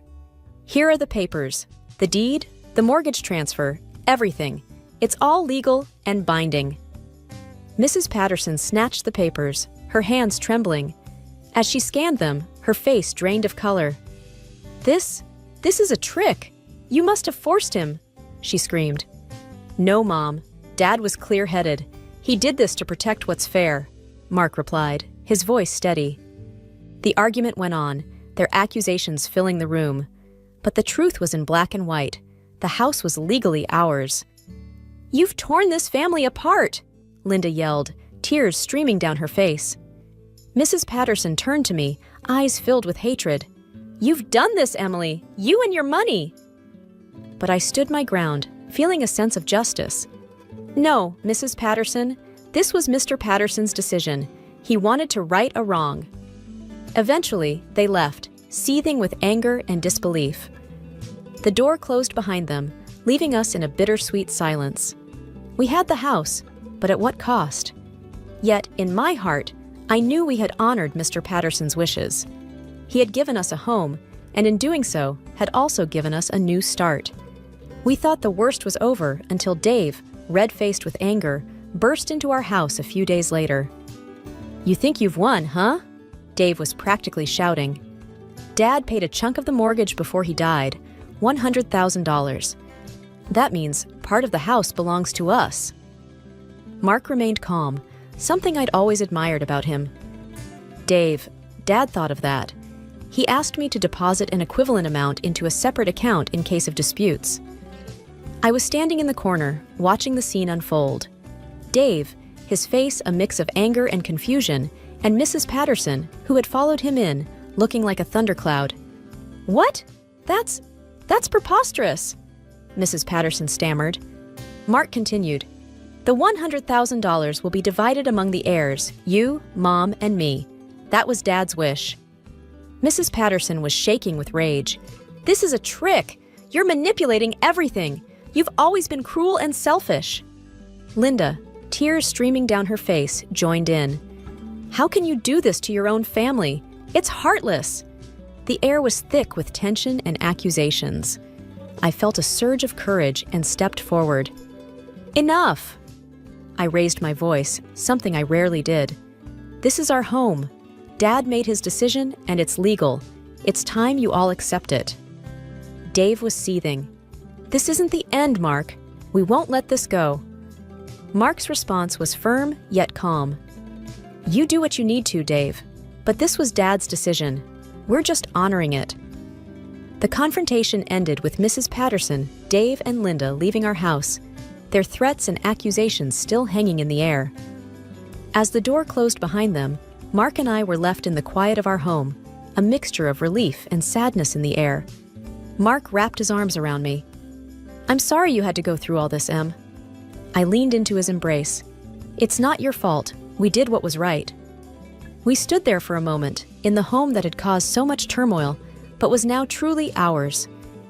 The story ends with us, living peacefully in the house, while Mrs. Patterson moved in with Dave and Linda in their small apartment. It wasn't an easy victory, and the family ties were strained, but we had each other and a home that was ours, fair and square. That was enough for us. I never thought juggling cameras, kids, and a calendar crammed with appointments would be my daily circus. But here I am, at 39, a freelance photographer with a life that's always a click away from chaos. My name's Sarah, and my world revolves around two things: my camera lens and my family. My husband, Mike, is the kind of guy who's married to his job. He works as a sales rep for a company with branches across 3 cities.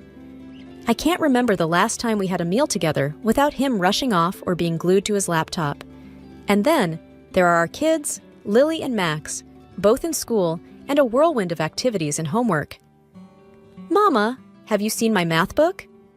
Lily's voice snaps me back from my thoughts as I sort through my camera gear. "It's probably under the pile of clothes in your room," I reply, without looking up. Max runs in, his soccer ball thumping against the walls. "Mom, can you sign this form for my field trip?" "Sure, bud. Just give me a minute," I say, balancing a camera in one hand and the form in the other. As the kids dash off to their rooms, I hear the front door open and close. Mike's home, probably just to grab something and dash off again. His presence in the house has become like a cameo appearance in a long-running show. "Hey, Mike, how was your day?" I ask, not expecting much of a conversation. Same old, just tired. Got another trip tomorrow," he says, barely looking up from his phone. "I was thinking maybe this weekend we could do something as a family. You know, take the kids out or something," I suggest, hoping for a change. "Yeah, maybe. I'll see how it goes," he replies, his attention still on his phone. I sigh, realizing it's a lost cause. It's always maybe or we'll see. The kids and I have become experts at filling in the blanks of his absence. The evening rolls on with the usual routine: dinner, homework, bedtime stories, and finally, some quiet. I sit on the porch, my camera by my side, capturing the night sky. It's my moment of peace, a brief escape from the relentless pace of life. But who am I kidding? Even in these quiet moments, my mind races with tomorrow's to-do list, unanswered emails, and the ever-looming question, when will things change? As I head back inside, I make a mental note to check my schedule for next week. It's a balancing act, and I'm the ringmaster of my own chaotic circus. But in this hustle and bustle, I often wonder, when did life become a series of tasks to tick off rather than moments to live? Life as a freelance photographer is never predictable, but nothing prepared me for the curveball I was about to receive. It was just another Wednesday morning, and I was out for a walk with our dog, Buster. The sun was shining, but my mind was cloudy with thoughts of upcoming projects and deadlines. "Come on, Buster, let's make this quick. Mommy's got a ton of editing to do," I muttered, tugging slightly at his leash. Just as we turned the corner near the park, Buster spotted a cat, and in a split second, everything went haywire. He lunged forward, pulling the leash with such force that I lost my balance and fell hard onto the pavement. "Ow! Buster, stop!" I yelled, but he was too busy chasing the cat to notice. I tried to get up, but a sharp pain shot through my leg. Great, just what I needed. Limping back home, I called Mike. "Hey, I think I hurt my leg. Can you come home early?"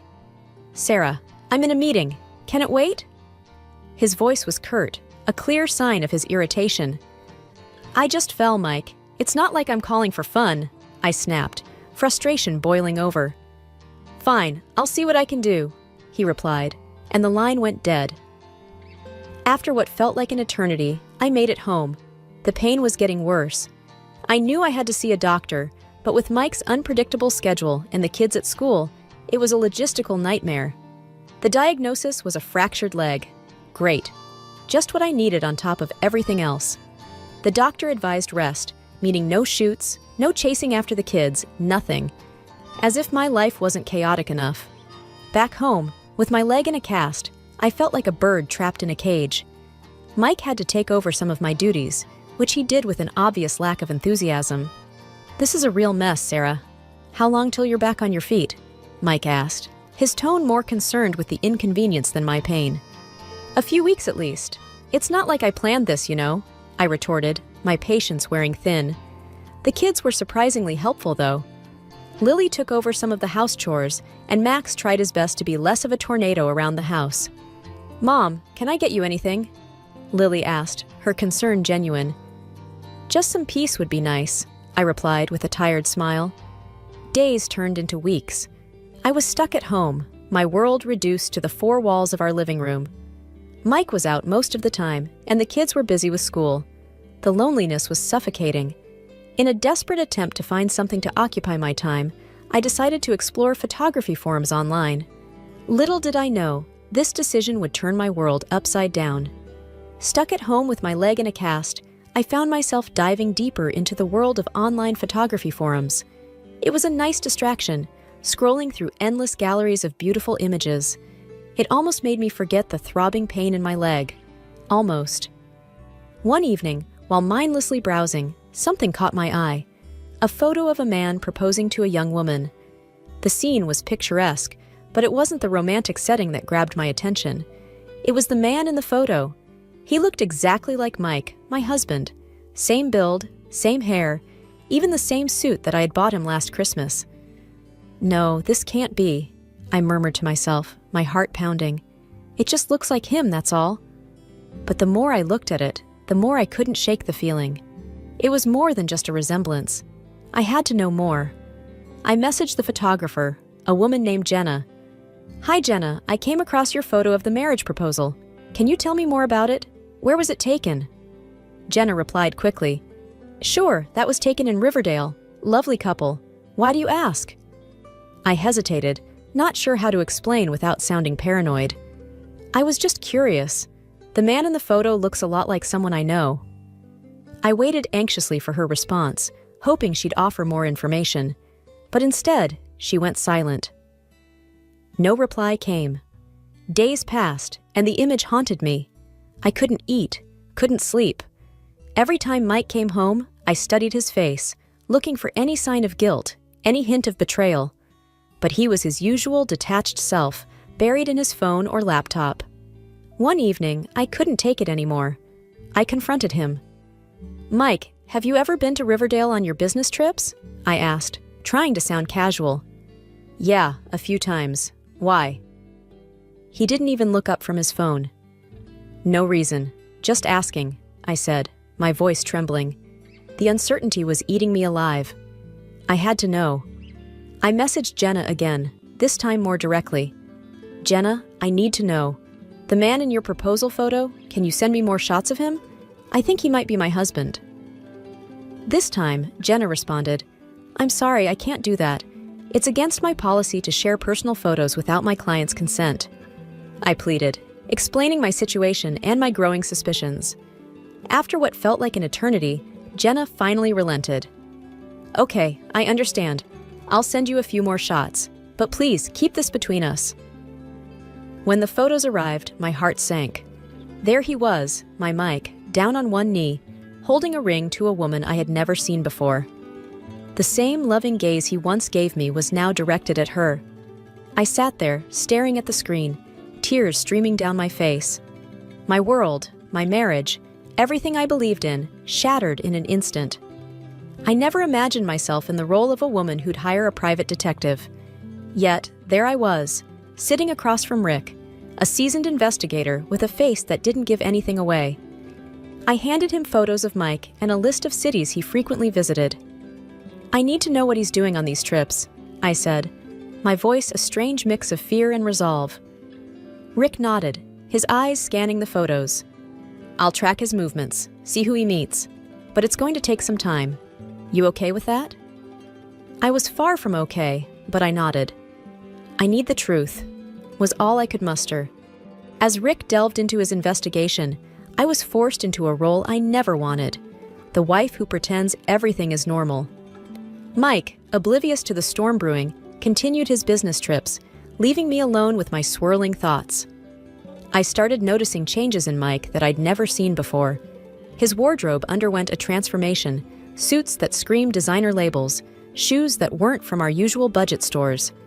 His cologne was different too, replaced by a scent that was more refined, more luxurious. These were subtle changes, but to me, they were glaring. Then there were the phone calls. Mike had always been private with his phone, but now it was excessive. He'd lock himself in the bathroom, speaking in hushed tones. I once pressed my ear against the door, trying to catch snippets of his conversation, but all I could hear was the muffled sound of his voice. I watched him closely, trying to find traces of the man I married in his new persona. But with every passing day, he seemed more like a stranger. I wondered how long he had been living this double life, right under my nose. The kids started to notice the tension. Lily, ever perceptive, asked one night, "Mom, is everything okay with you and Dad?" I forced a smile. "Everything's fine, sweetie. Just a lot on my mind with work." But it wasn't fine. The man I shared my bed with, the father of my children, felt like a mirage. I found myself lying awake at night, staring at the ceiling, piecing together the lies and half-truths. One evening, as Mike prepared for another trip, I found myself watching him pack. He moved with such ease, a routine he had mastered. There was no hesitation, no signs of guilt. It struck me then, how easy it is to deceive someone who trusts you completely. I reflected on our years together, wondering when the lies began. Had I been naive, too trusting? Or had I chosen to ignore the signs, too wrapped up in my own world? Weeks went by, and Rick finally called. "We need to meet." His voice was serious, carrying a weight that made my heart sink. We met at a quiet corner of a nearly empty cafe. He slid a thick envelope across the table. "I found quite a bit. You sure you're ready for this?" I wasn't sure of anything anymore, but I nodded. Inside the envelope were photos, receipts, and detailed reports. Every piece of evidence was like a knife twisting in my heart. There he was, my Mike, but not the Mike I knew. In each city, there was a different woman, a different life. I felt a mix of anger, sadness, and betrayal. My mind raced with questions. How could he do this? How long had he been living this lie? I paid Rick, barely speaking as I left. Walking home, the envelope felt like it weighed a ton. I realized then that all this while, I had been living with my eyes closed. I had refused to see the man Mike had become, clinging to the image of the husband I thought I knew. Now, with my eyes wide open, I saw everything clearly. The lies, the deceit, the reality of my marriage laid bare. It was a truth I couldn't run from anymore. Holding on to the truth about Mike's infidelities was like keeping a storm inside me. But I kept the photos a secret. I wasn't going to let him off easy. No, he deserved more than just a confrontation. He deserved a reckoning. I wanted to give him an unpleasant surprise, one that he'd remember for the rest of his life. As the days passed, my leg finally healed. I could walk without wincing in pain, a small victory that felt like a fresh start. But as one part of me healed, another part plotted revenge. Mike continued his routine, unaware of the storm brewing under his nose. He left for his trips and came back, slipping further into his web of lies. He thought he was smart, but he didn't know that I was now playing the game too. I crafted a plan, something that would expose his deceit in the most dramatic way possible. I wasn't going to tip my hand by letting him know what I knew. No, this had to be a surprise. I spent hours thinking, planning, making sure every detail was perfect. I watched him, pretending everything was normal, but inside, I was counting down the days. My heart had turned cold, each beat a reminder of his betrayal. Finally, everything was in place. The trap was set, and all I had to do was wait for the right moment. Mike was oblivious, still wrapped up in his lies, thinking he had fooled me. He had no idea what was coming. As I lay in bed that night, the phrase, "revenge is a dish best served cold," echoed in my mind. I realized that was exactly what I was doing, serving him his just desserts, cold and unyielding. This wasn't just about revenge. It was about justice, about taking back my life from someone who thought he could play me for a fool. The night I planned to confront Mike was etched in my mind like a date with destiny. I cooked his favorite meal, set the table with our best china, and even put on the dress he always said he liked. It was all a facade, a stage set for the final act. Mike walked in, looking tired but surprised at the effort I'd put in. "Wow, what's all this for?" he asked, a slight smile playing on his lips. "Just felt like doing something special," I replied, my voice steady despite the storm raging inside. We sat down, and for a while, I played the part of the doting wife. We talked about mundane things, but I was just biding my time, waiting for the right moment. The doorbell rang, and that was my cue. "Can you get that, honey?" I asked, my heart pounding in my chest. Mike got up, still unsuspecting, and walked to the door. I heard his footsteps, the door opening, and then a moment of silence before his voice, laced with shock. "What are you doing here?" I walked to the doorway, and there they were, the girl from the photos and her parents. The look on Mike's face was priceless, a mix of shock, fear, and confusion. "Sarah, what is this?" Mike turned to me, his voice a mix of accusation and panic. "This is me, giving you a taste of your own medicine," I said, my voice cold and sharp. The girl, tears in her eyes, confronted Mike. "You said you loved me, that we were going to be together." Her parents were furious, demanding answers, their voices raised in anger. Mike tried to speak, but words seemed to fail him. "You've been living a lie, Mike, and I have all the proof," I said, holding up the envelope Rick had given me. Mike's face went from red to pale. He looked at me, then at the girl and her parents, his mouth opening and closing like a fish out of water. "You're a liar and a cheat," I spat out, the words tasting bitter in my mouth. The room was filled with shouting, accusations flying. Mike tried to explain, to apologize, but it was too late. The truth was out, and there was no going back. As the girl and her parents left, the reality of what had just happened seemed to sink in for Mike. He looked at me, his eyes searching for something, maybe forgiveness or understanding. But all I felt was disgust. "You need to leave," I said, my voice void of emotion. He didn't argue, just packed a few things and left. The house was suddenly quiet, the echoes of the confrontation still hanging in the air. The days following the confrontation were a blur. The house, once filled with the noise of our family, now echoed with a haunting silence. I kept busy, trying to distract myself from the emptiness and the hurt. Lily and Max knew something was wrong. They could sense the change in the air, the absence of their father's presence. I sat them down one evening, knowing I had to explain things, even if it broke my heart. "Kids, your dad and I, we're going to be living apart for a while," I said, my voice trembling. "Why, Mom? Did we do something wrong?" Max's innocent eyes searched mine for answers. "No, honey, it's not you. It's just, Dad made some mistakes and we need some time apart," I tried to explain without revealing too much. Lily, older and more perceptive, understood more than I wished she would. "Is Dad not coming back?" she asked, her voice barely above a whisper. "I don't know, sweetheart," I replied, holding back my own tears. I started the divorce proceedings, a process that was both liberating and soul-crushing. Mike tried to reach out, sending messages of apology, of wanting to talk. But I couldn't. Not yet. Maybe not ever. The legal battles began. I fought for the house, for alimony, for everything we had built together. It was a messy, painful process, but I was determined to get what we deserved. One day, I was going through some old boxes and found a photo of Mike and me on our wedding day. I stared at it, at the happy, hopeful faces we once were. It felt like a lifetime ago. "Why did he do it, Mom? Why did Dad hurt us?" Max asked, coming into the room. I put the photo down, looking at my son. "Sometimes people make bad choices, Max, and those choices hurt the people they love." "But do you still love Dad?" he asked, his eyes full of confusion. I sighed, a mix of sadness and resignation in my heart. "I don't know, Max. I'm just trying to figure out what's best for us now." The weeks turned into months. The divorce was finalized, leaving me with a mix of relief and a deep sense of loss. I started focusing more on my photography, taking on more assignments. It was a way to rebuild, to find myself again. One evening, Lily came to me. "Mom, are we going to be okay?" I hugged her, feeling her small body shake with sobs. "Yes, we are. We're going to be just fine." Life didn't stop after the divorce.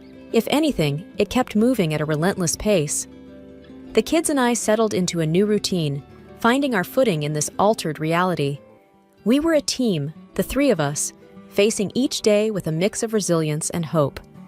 As for Mike, I heard bits and pieces through the grapevine. His world, it seemed, was unraveling at the seams. The women he deceived banded together, filing a collective lawsuit against him.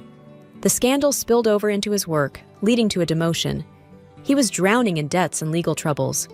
But that part of my life was behind me. I had more pressing, more pleasant things to focus on. One sunny afternoon, while I was setting up for a family photo shoot in a park, Lily called me. Her voice was bright, filled with excitement. "Mom, guess what? I won first place in the art competition." "That's wonderful, Lily. I'm so proud of you," I replied, my heart swelling with pride. Max, too, was thriving. He had found a passion for soccer and was making new friends on the team. "Mom, you should come to my game this Saturday. I might score a goal," he said one evening, his eyes shining with enthusiasm. Life with the kids was busy, filled with school events, soccer matches, and art exhibitions. We were a tight unit, supporting each other through thick and thin. My photography business was also picking up. I landed a few big contracts, photographing events, and doing portrait sessions. The lens was my window to the world, allowing me to capture moments of joy, of life moving forward. One evening, as I sat editing photos, I reflected on the past months. The pain of betrayal, the turmoil of the divorce. It all seemed like a distant memory now. I had found strength I didn't know I possessed. The doorbell rang, pulling me from my thoughts. It was my friend and neighbor Martha, dropping by with some coffee and a friendly smile. "How are you holding up?" she asked as we sat in the living room. "I'm doing okay, actually. Better than okay," I replied, a sense of contentment washing over me. "That's great to hear. You know, you've really inspired me with your strength," Martha said, her eyes sincere. We chatted for a while, talking about work, life, and everything in between. It was nice to have a friend who understood my journey. As Martha left, I looked around my home, filled with laughter, love, and the evidence of a life moving forward. The hardships had not defined us. Instead, they had forged us into something stronger. Life was good, not perfect, but good. And for now, that was more than enough. I always believed that if you worked hard enough, life would eventually reward you. I guess that's what made me Miranda Thompson, top of my class in law school and engaged to the love of my life, Michael. He was everything I thought I wanted: smart, charming, and ambitious. We met in a constitutional law class, and it didn't take long for our study sessions to turn into late-night talks about our future together. "Can you believe it, Miranda? In just a week, you'll be Mrs. Miranda Richardson," Michael said, his eyes sparkling with excitement as he wrapped his arms around me. I laughed, leaning into his embrace. "I still can't believe you convinced me to take your last name, but yes, I can't wait." But beneath the surface of our perfect little world, there were cracks. My mom, Linda, remarried when I was just a toddler, and my stepdad, Greg, was the only father figure I knew. My biological dad, Dr. James Thompson, was a big shot in the medical world, but just a shadow in my life. We talked occasionally, and he sent gifts on my birthdays, but that was it. Mom made it clear she didn't want him around, and I never pushed it. As the wedding day approached, I couldn't help but feel a pang of sadness that he wouldn't be there. "You okay, honey?" my mom asked, noticing my distant look as we went over the seating chart. "Yeah, I wish Dad could be here," I admitted, referring to my biological father. Linda sighed, her expression hardening. "Miranda, we've been over this. Your stepfather has been more of a dad to you than James ever was. Let's not ruin your big day by bringing up the past." I nodded, not wanting to argue. It was easier that way. My stepsister Sarah was the complete opposite of me. At 20, she was the wild child, always seeking attention, especially from Greg and Mom. They doted on her, and I often felt like an afterthought. "Are you seriously still moping about Daddy not coming? Grow up, Miranda," Sarah chided, rolling her eyes as she walked into the room. "Sarah, that's enough," Linda scolded, but her tone was gentle, almost indulgent. The day before the wedding, the tension was palpable. Michael seemed distant, and Sarah was unusually smug. I tried to shake off the feeling that something was off. "Hey, are you sure you're okay?" I asked Michael as we were setting up the venue. He forced a smile. "Just pre-wedding jitters, babe. Everything's going to be perfect." I wanted to believe him, but something in the pit of my stomach told me otherwise. I wish I had listened to that feeling. The day I had been dreaming of since I was a little girl had finally arrived. The sun was shining, the birds were singing, and everything seemed perfect. I stood in front of the mirror, my wedding dress hugging every curve perfectly. "You look beautiful, Miranda," my mom said, her voice soft, a rare moment of tenderness between us. "Thanks, Mom. I just wish Dad could see me," I replied, feeling a familiar ache in my heart. "You have us, Miranda. That's enough," she said, her tone firm, as if closing the topic for good. The ceremony was like something out of a fairy tale. I walked down the aisle, my heart pounding with excitement. Michael stood there, looking handsome as ever, but his eyes, they didn't have the usual warmth. I pushed the thought away, convincing myself it was just nerves. As we stood facing each other, the officiant began. "Do you, Michael Richardson, take Miranda Thompson to be your lawfully wedded wife?" Before Michael could respond, the doors at the back of the hall burst open. It was Sarah, her eyes wild, her face flushed. "Stop! Stop the wedding!" she yelled, her voice echoing through the silent hall. Everyone turned, stunned. I felt like the ground was slipping away beneath me. "Sarah, what are you doing?" I demanded, my voice shaking. She looked at me, then at Michael, a twisted smile on her face. "I'm pregnant, Miranda, and Michael is the father." The room erupted into chaos. My mom and Greg rushed toward Sarah while I stood there, frozen. "Is this true, Michael?" I asked, my voice barely a whisper. Michael wouldn't meet my eyes. I'm sorry, Miranda. I didn't mean for this to happen." I felt like I couldn't breathe. The world spun around me. "Sorry? You destroy our future and all you can say is sorry?" I spat, my voice rising. My mom came to me, her expression stern. "Miranda, calm down. We need to handle this sensibly. Calm down? My fiancé cheated on me with my sister, and you want me to calm down? I couldn't believe her words. Miranda, it's a complicated situation. Michael is a decent man. He wants to take responsibility for the child, Greg added. A decent man? A decent man doesn't cheat on his fiancée with her sister. I shot back, my anger boiling over. The guests murmured among themselves, some looking at me with pity, others with judgment. I couldn't take it anymore. I ran out of the hall, the sound of my wedding dress tearing as I pushed through the doors. That day, my dream wedding turned into a nightmare. The betrayal by Michael and Sarah was a harsh blow, but the lack of support from my own family was a stab to the heart. It was clear where their loyalties lay, and it wasn't with me. The morning after the wedding that never was felt surreal. I woke up in my childhood room, the white dress, now stained and torn, a painful reminder of the debacle. My phone was overflowing with messages and missed calls, but I ignored them all. I couldn't face the world, not yet. I could hear my mom and Greg talking downstairs, their voices a low hum. I had no desire to join them. The way they had sided with Sarah and Michael was a betrayal I couldn't digest. I decided then and there that I needed a fresh start, away from all this mess. I picked up my phone and dialed the number I knew by heart, but seldom called. "Dad?" I said hesitantly when the call connected. "Miranda? Is everything okay?" His voice was laced with concern. "Dad, The wedding didn't happen. I need to get away from here. Can I come stay with you?" I asked, my voice breaking.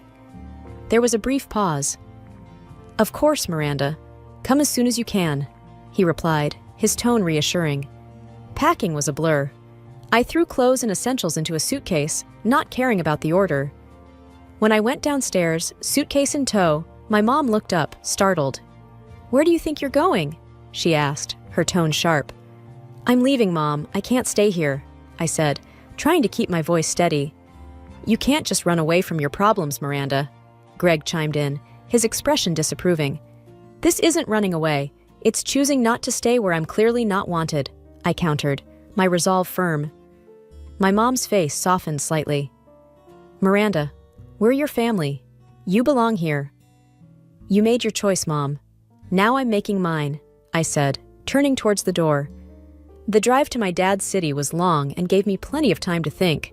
I felt a mix of fear, excitement, and uncertainty. Starting over wasn't going to be easy, but it was necessary. When I arrived, my dad was waiting at the door. He looked older than I remembered. "Miranda, I'm so sorry about what happened," he said, pulling me into a hug. "Thanks, Dad. I just need to figure things out, start fresh," I replied, grateful for his support. Over the next few days, Dad helped me settle in. He even introduced me to an old friend of his, Mr. Anderson, who ran a prestigious law firm in the city. "Miranda's an excellent lawyer. She graduated top of her class," Dad boasted during the introduction. Mr. Anderson looked at me, his eyes assessing. "We could use someone like you in our team. Why don't you come in for an interview next week?" I was taken aback by the offer, but managed a grateful smile. "Thank you, Mr. Anderson. I'd like that." As I started to rebuild my life in this new city, I realized that sometimes the worst things in life can lead you to where you truly belong. I was ready to face whatever came my way with a new sense of determination and hope. I had been working at Anderson and Amp, associates, for about 6 months when it happened. My life was finally on track, and I was slowly regaining my confidence. That's when Michael Richardson, of all people, walked into the office. I was at my desk, buried in case files, when I heard his all-too-familiar voice. "Good morning, everyone. I'm Michael Richardson, the new associate." My head snapped up, and our eyes met. He looked as shocked to see me as I was to see him. The room suddenly felt too small, the air too thick. "What are you doing here?" I asked, my voice barely above a whisper. Michael cleared his throat, regaining his composure. "I was hired last week. I didn't know you worked here." Mr. Anderson, oblivious to the tension, clapped a hand on Michael's shoulder. "Miranda, meet Michael, our new star. You two should get along well, both top of your classes." I forced a smile, feeling like I was going to be sick. "Nice to meet you, Michael," I lied. As the days went by, working with Michael became my new reality. I avoided him as much as possible, but it was hard in the small office space. Then, one day, he cornered me in the break room. "Miranda, we need to talk," he said, his tone serious. "There's nothing to talk about," I replied, trying to move past him. He blocked my way. "Please, hear me out. I'm sorry for everything." "Sorry doesn't change what happened, Michael. You ruined everything," I said, my voice rising. "I know, and I regret it every day. But you need to know, Sarah lost the baby because of the stress from the wedding. She can't have children now." "That's on you," he accused. I stared at him, incredulous. "On me? You cheat on me, and somehow it's my fault? You're unbelievable." Michael's face hardened. "You could have handled it better. You didn't have to run away." I laughed bitterly. "Handled it better? You destroyed my life, Michael. You and Sarah. Don't you dare put that on me." He opened his mouth to respond, but I didn't want to hear it. I pushed past him and left the room. The nerve of him, blaming me for his and Sarah's actions. It was like a slap in the face, a reminder of the pain and humiliation I had gone through. As I sat back at my desk, trying to calm my racing heart, I realized this was just the beginning. Working with Michael was going to be a challenge, but I was determined not to let him get to me. I had come too far to be dragged down by his guilt and manipulations. The annual corporate party at Anderson and Amp Associates was something I had been looking forward to, a chance to let loose and celebrate our hard work. That was until I found out Michael and his sister Sarah would be there. I had managed to avoid Sarah since the disaster of a wedding, and the thought of facing her now twisted my stomach into knots. I arrived at the party dressed in a simple but elegant black dress, hoping to blend into the background. The atmosphere was lively, with music playing and colleagues laughing. I was grabbing a drink when I heard a familiar, grating voice. "Well, well, if it isn't the runaway bride," Sarah sneered, sidling up to me with a glass of champagne in her hand. I took a deep breath, trying to keep my composure. "What are you doing here, Sarah?" "Oh, Michael invited me. After all, I am family," she said, her eyes scanning me up and down. I clenched my jaw. "I'm not going to let you ruin this night for me." Sarah laughed, a cruel, mocking sound. "I already ruined your life, didn't I? Or should I say, you ruined it yourself with your little tantrum." Before I could respond, Michael joined us, his expression tense. "Sarah, let's not do this here." "Oh, come on, Michael. Let's see if Miranda can handle the truth for once," Sarah taunted. Michael turned to me, his eyes cold. "You should leave, Miranda. You're not wanted here." I stared at him in disbelief. "You can't be serious. This is my workplace. I have every right to be here." Sarah smirked. "Look at you, playing the victim as always. You're pathetic, Miranda." My anger boiled over. "I am not the one who slept with my sister's fiancé. I am not the one who lied and manipulated people. You are the pathetic ones." Michael stepped closer, his voice a low growl. "You need to watch your mouth, Miranda. You're walking on thin ice." I met his gaze, unflinching. "I'm not afraid of you, Michael, or my twisted sister." Just then, Mr. Anderson appeared, sensing the tension. "Is everything all right here?" he asked, looking between us. I took a deep breath, trying to calm my racing heart. "Yes, Mr. Anderson. Everything is fine. I was just leaving."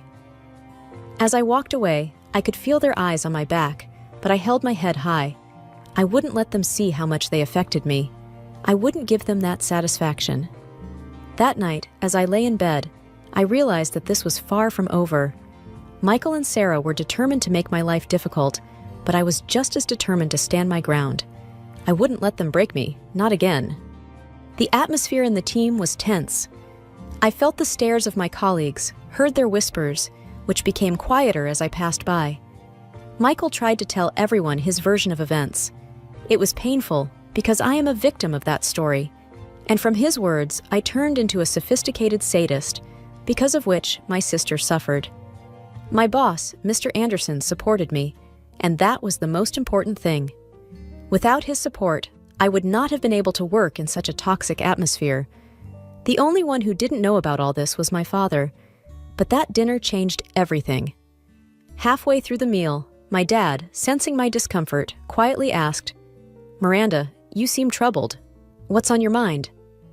I hesitated, not sure if I should bring it up, but I needed answers. "It's about Sarah and Michael," I began, my voice low. "They've been telling everyone that I caused Sarah's miscarriage, that the stress from the wedding was too much for her." Dad's expression changed, a mix of concern and something else, hesitation maybe. "Miranda, as a doctor, I'm bound by medical ethics, but you're my daughter, and you deserve the truth." I leaned in, my heart pounding. "What truth, Dad?" He took a deep breath. "Sarah came to me a while back. She was having trouble getting pregnant. But Miranda, she didn't have a miscarriage. She had an abortion. She chose to end the pregnancy herself." The words hit me like a physical blow. An abortion? But why would she lie about that? Dad shook his head, his expression pained. "I don't know, Miranda, but she was very clear about her decision." The room seemed to spin around me. Sarah's lies, the deceit, it was deeper than I ever imagined.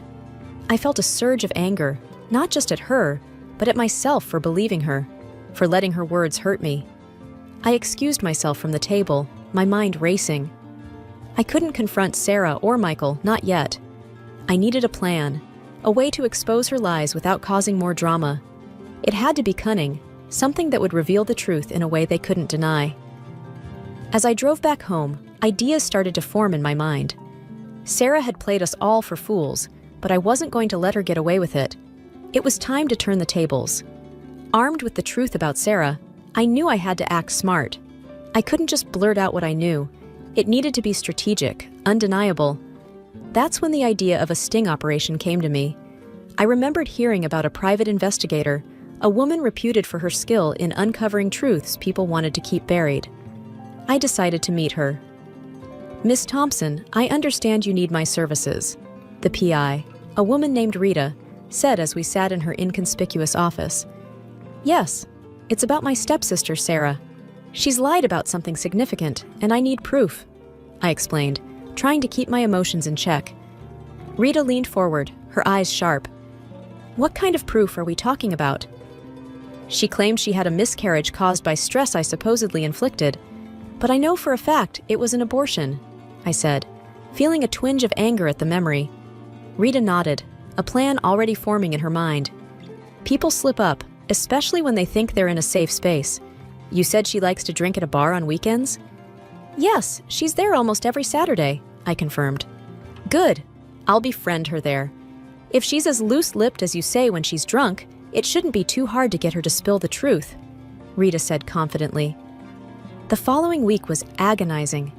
I waited, hoping Rita would come through. Then, on Tuesday morning, she called me. "I got it, Miranda. Sarah spilled everything during a drunken rant. It's all on tape." I met Rita that evening to listen to the recording. Hearing Sarah's voice, slurring and boasting about how she fooled everyone, how the baby was never Michael's, and how she never wanted it, sent chills down my spine. "Everyone thinks I'm this poor little girl who lost her baby. Idiots! It was just a fling, and there was no way I was having a black guy's baby." Sarah's voice echoed in the room. I felt a mix of vindication and disgust. "Rita, this is exactly what I needed. How can I ever thank you?" "Just seeing justice served is enough for me," Rita replied, a small smile on her face. Now armed with the truth, I knew it was time to confront Sarah and Michael. But I wanted to be careful, to reveal the truth in a way that left no room for doubt or further lies. I planned to invite them to a neutral place, somewhere public where they couldn't cause a scene. The day of the confrontation, my nerves were on edge, but I felt a sense of empowerment too. This was it, the moment of truth. The day had come to confront Sarah and Michael with the truth. My heart was racing as I sat in the corner of the coffee shop, waiting for them to arrive. I had chosen this place for its public setting, hoping it would keep emotions in check. Sarah walked in first, her usual confident self, followed by Michael, who looked unsure. They sat down opposite me, Sarah's eyes narrowing slightly. "So, Miranda, what's so important that you dragged us here?" Do you finally want to apologize and get out of the company? I took a deep breath, my hands gripping the envelope containing the recording. I know everything, Sarah. Her face went pale, then flushed with anger. What are you talking about, Miranda? Michael looked between us, confused. Sarah, what is she talking about? I pushed the envelope across the table. I hired a private investigator. She recorded Sarah admitting everything at a bar. It wasn't a miscarriage. She lied. Sarah's eyes widened in shock, and then her gaze turned to one of malice. You sneaky little... Michael cut her off, his voice shaking. Is it true, Sarah? Did you lie to me? Sarah opened and closed her mouth, looking like a fish out of water. Finally, she slumped back in her chair, defeated. Yes, it's true. I had an abortion. The baby wasn't yours. Michael looked like he had been punched in the gut. He turned to me. Miranda, I'm so sorry. I didn't know. I'll file for divorce, and maybe we... I looked at him, feeling a strange sense of detachment. Your apology doesn't change what happened, Michael, but at least now you know the truth.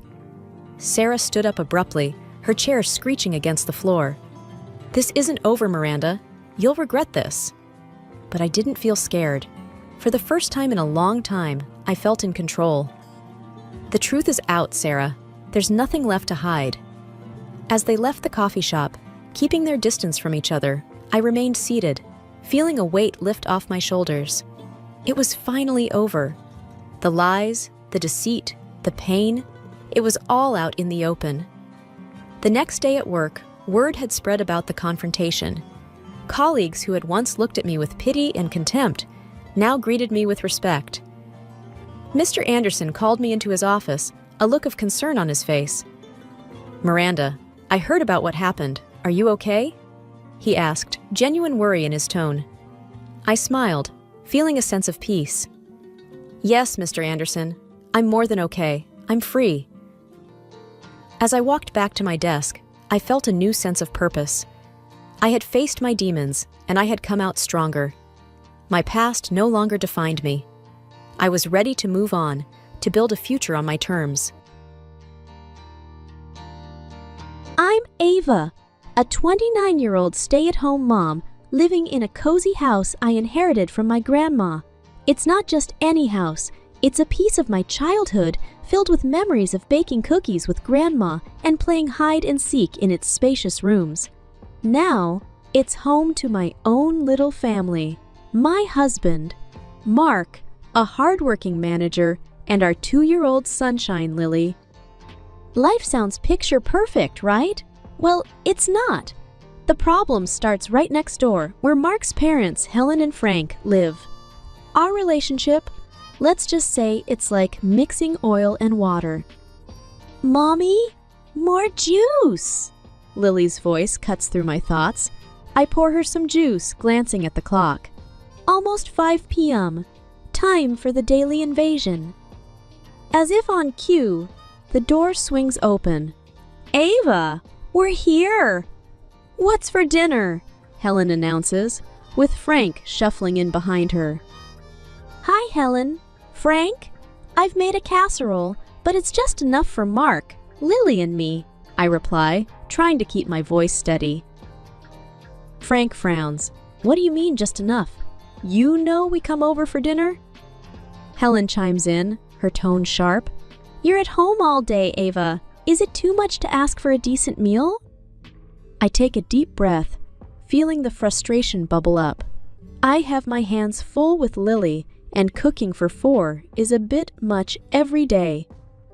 Mark walks in, tired from work. What's going on here? Your wife doesn't want to cook for us, Frank says, his voice raising. Mark looks at me, then at his parents, and sighs. Can't you just make a bit more, Ava? My frustration peaks. It's not about the amount, Mark. It's about respect and boundaries. Helen scoffs. Boundaries. We're family. Lily, sensing the tension, tugs at my dress. Mommy, I'm hungry.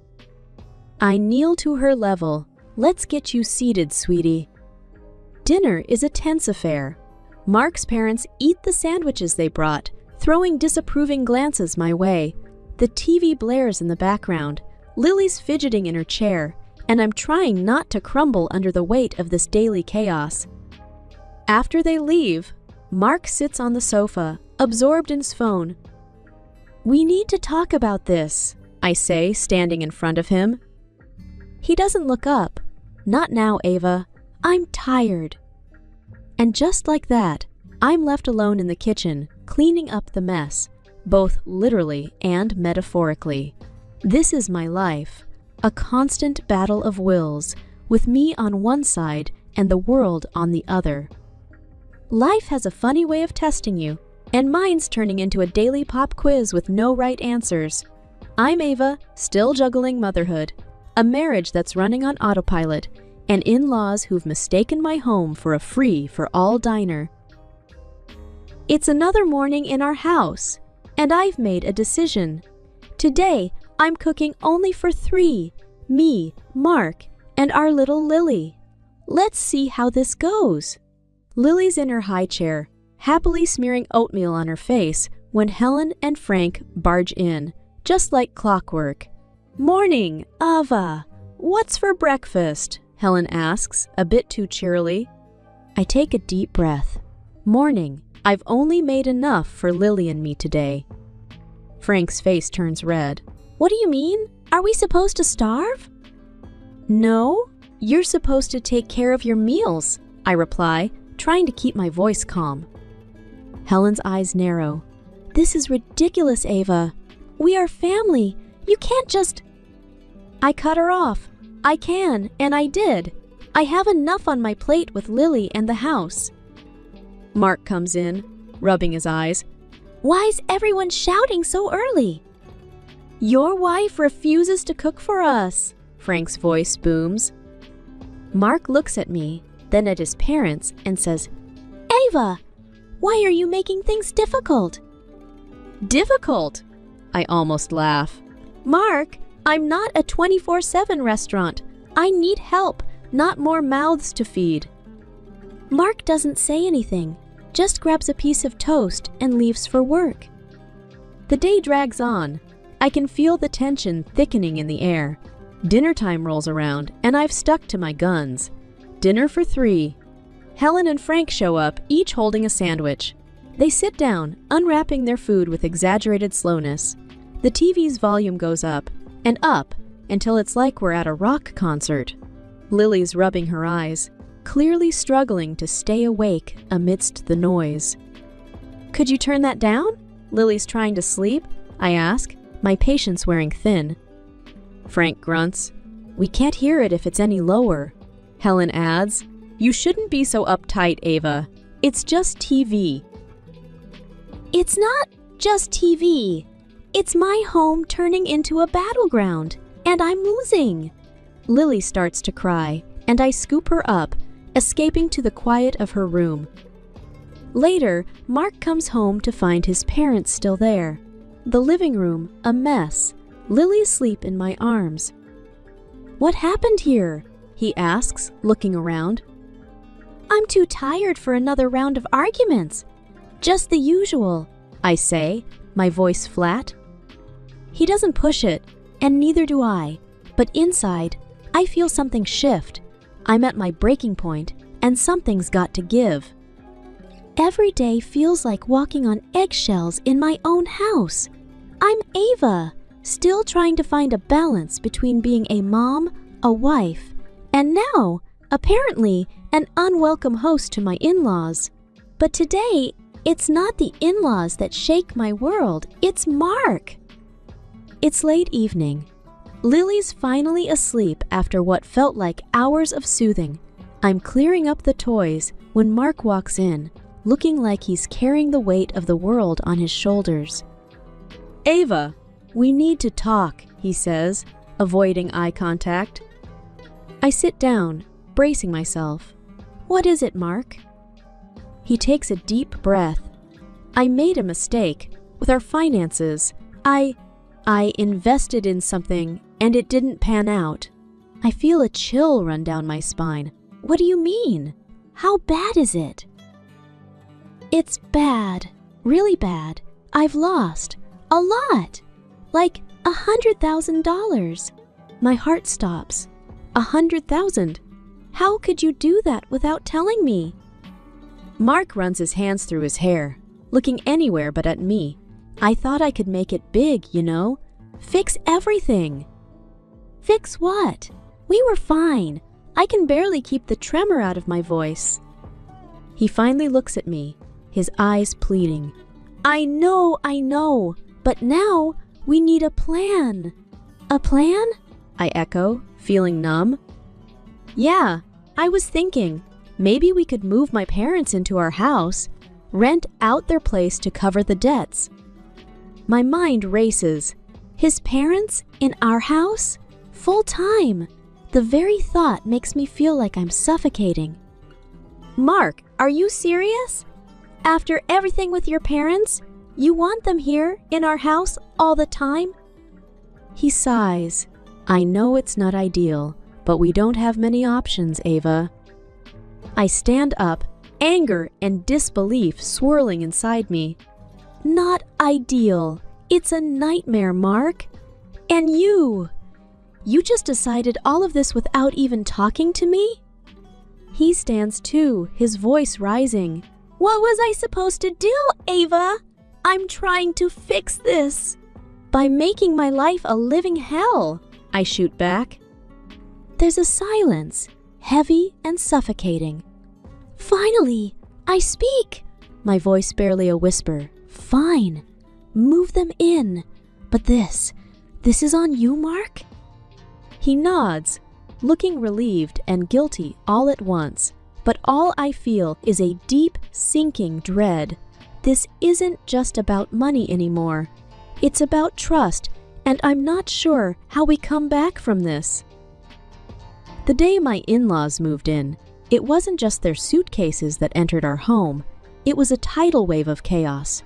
Right from the start, it's clear that Helen and Frank are here to stay, and they have their own ideas about how things should be.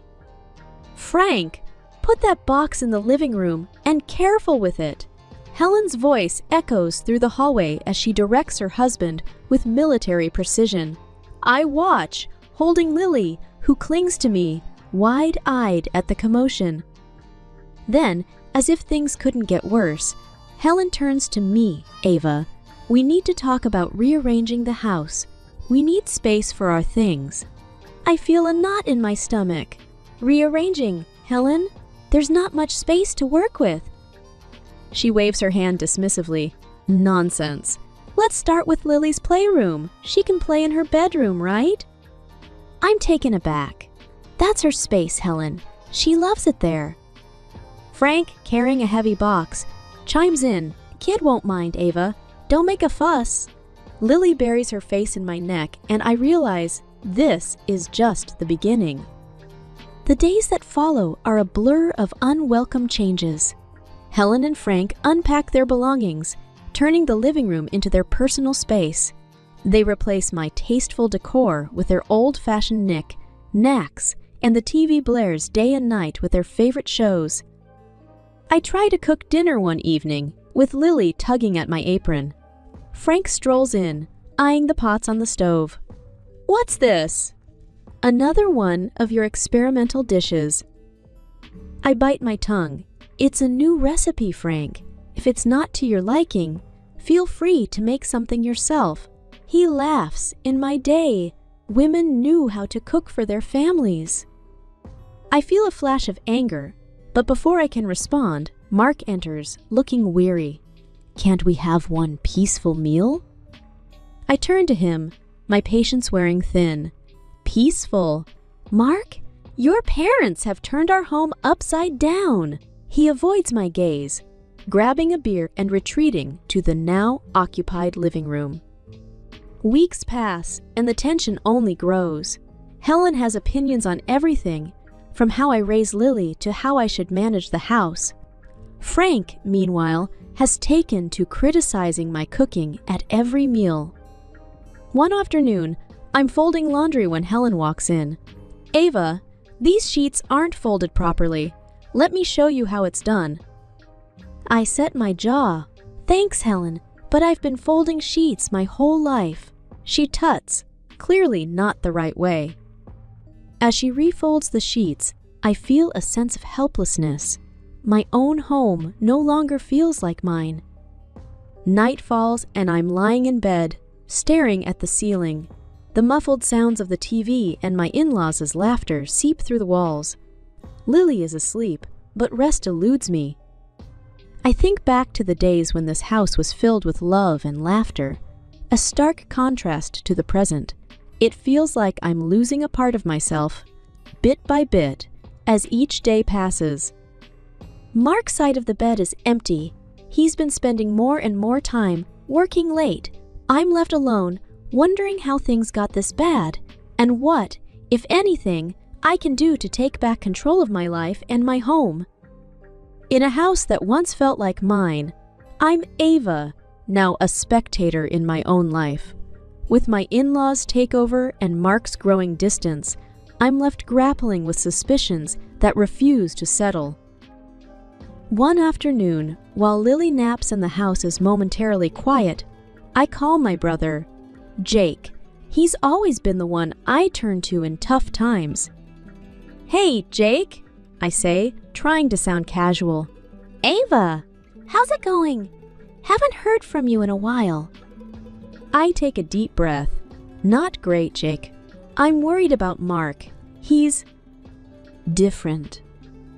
Jake's tone shifts, more serious now. Different how? He's always working late, secretive with his phone, and there's this tension, like he's hiding something. Jake pauses, then says, "You think he's seeing someone else?" The words sting, even though I've thought them 1,000 times. I don't know, Jake. I just feel like I'm losing him. There's a resolve in Jake's voice when he speaks. "Let me do something. I have a friend, a private detective. He can discreetly check on Mark, see what's up." I'm hesitant. A detective? Isn't that a bit much? Ava, if something's wrong, you need to know. For you and Lily. I sigh, a mix of relief and fear. Okay, do it. But, Jake, keep it quiet. I don't want to stir up more trouble if it's nothing. You got it. I'll take care of it, he assures me. Days pass, and each of Mark's late nights and hushed phone calls add to my growing unease. Then, one evening, Jake calls. "Ava, I have some news. Can you meet me tomorrow? Just you?"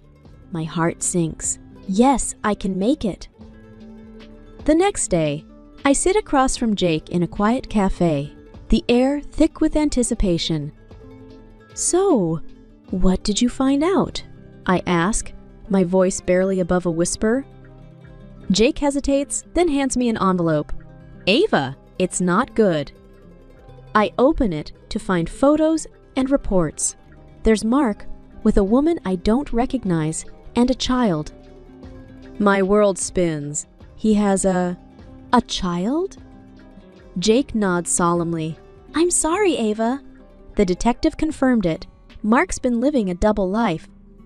Tears blur my vision. How could he do this? To me? To Lily? Jake reaches across the table, his hand on mine. "You're stronger than you know, Ava. We'll figure this out together." I nod, wiping away tears. I need to confront him, Jake. He has to explain this. Be careful, Ava. You don't know how he'll react. I have to know, Jake. I have to know why. Armed with the truth, but shattered inside, I head home. A confrontation is inevitable, and I need to brace myself for the storm that's about to hit. It's the evening of the dinner, and I'm Ava, preparing a meal that I know even my critical mother-in-law can't find fault with. The house is buzzing with a tense energy as I await the arrival of my brother, Jake. Tonight is about more than a family dinner. It's about unveiling a painful truth. As I set the table, I can feel the weight of the envelope in my pocket, heavy with the evidence of Mark's betrayal. My hands shake slightly, but I steady myself. This needs to be done. The dinner starts off like any other. Mark's parents, Helen and Frank, along with Mark, sit around the table, complimenting the food for a change. I catch Mark's eye, and he gives me a small, oblivious smile. It's almost time. Jake arrives, apologizing for being late. As he sits down, he casually turns to Mark. So, Mark, Ava told me about your investment ventures. Sounds interesting. Mark, caught off guard, coughs. Oh yeah, it's nothing big. I watch as Jake probes further. What kind of investments? Stocks? Real estate? Mark stumbles over his words. A bit of everything, really. I can see the confusion on Jake's face, feigned for the others, but all too real for me. Can you tell me more? I've been looking to invest myself? Mark fumbles, clearly out of his depth. It's complex stuff, hard to explain over dinner. That's my cue. I pull out the envelope and place it on the table, pushing it towards Mark. Maybe this will help explain, I say, my voice steady. Everyone's attention shifts to the envelope. Mark opens it, his face draining of color as he sees the photos, him with another woman and a child. Helen gasps, Mark, what is this? Frank looks on, stunned into silence. Mark tries to speak, but nothing coherent comes out. He looks at me, betrayal in his eyes.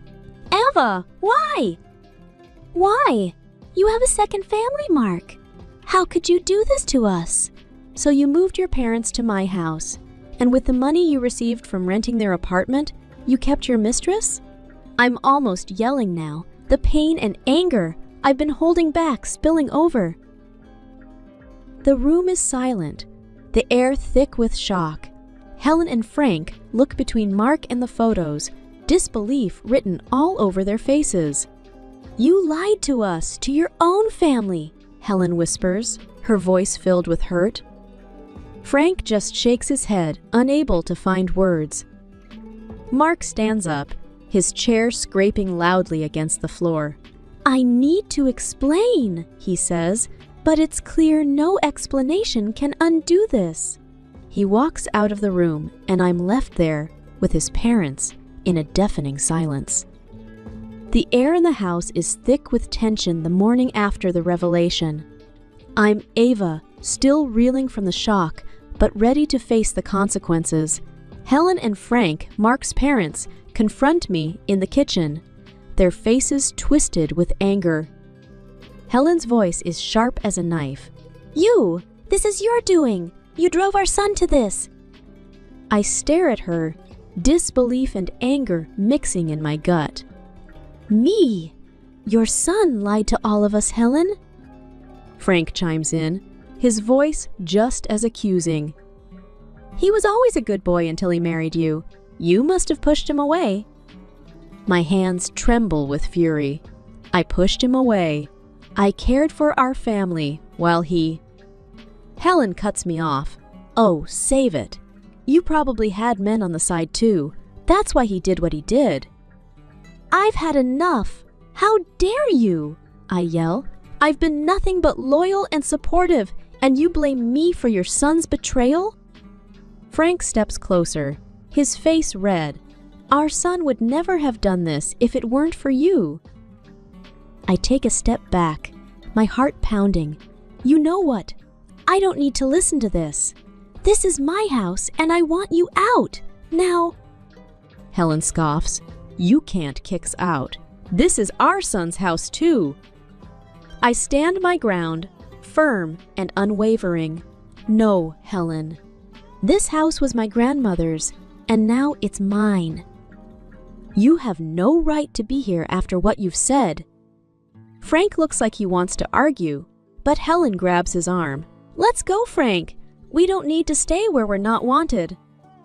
As they pack their things, I feel a mix of relief and sadness. Once they're gone, I lock the door behind them, the click of the lock echoing in the empty house. Alone in the silence, I let out a breath I didn't know I was holding. I look around the house, my house, and for the first time in a long while, I see a future where Lily and I can be free from lies and betrayal. I pick up the phone to call a locksmith. It's time to change the locks, to change our lives. The house feels different today, like a new chapter has just begun. I'm Ava, standing in my once troubled living room, now a space of peace and possibility. The legal battle is over, and the court's decision still echoes in my mind. I recall my lawyer's words from yesterday. The court has granted you substantial alimony and compensation for Mark's deceit and infidelity. He'll be paying for quite some time. I had felt a mix of relief and vindication hearing that. It wasn't about the money, it was about accountability. Lily, oblivious to the complexities of the adult world, plays on the floor. Her laughter is a balm to my soul. I watch her, thinking about our future. The phone rings, snapping me back to the present. It's Jake, checking in. Hey, Ava, how are you holding up? I smile. Better, Jake. Much better. The court's decision helped close a painful chapter. Jake's voice is warm. I'm glad, Ava. You deserve peace after all this. I glance at Lily. We both do. As I talk to Jake, I can't help but think about Mark. The last I heard, he was struggling to make ends meet, now living with his parents again. It's ironic, I say to Jake. He's back where he started, but this time by his own doing. Jake sighs. He brought it on himself, Ava. You did what you had to do.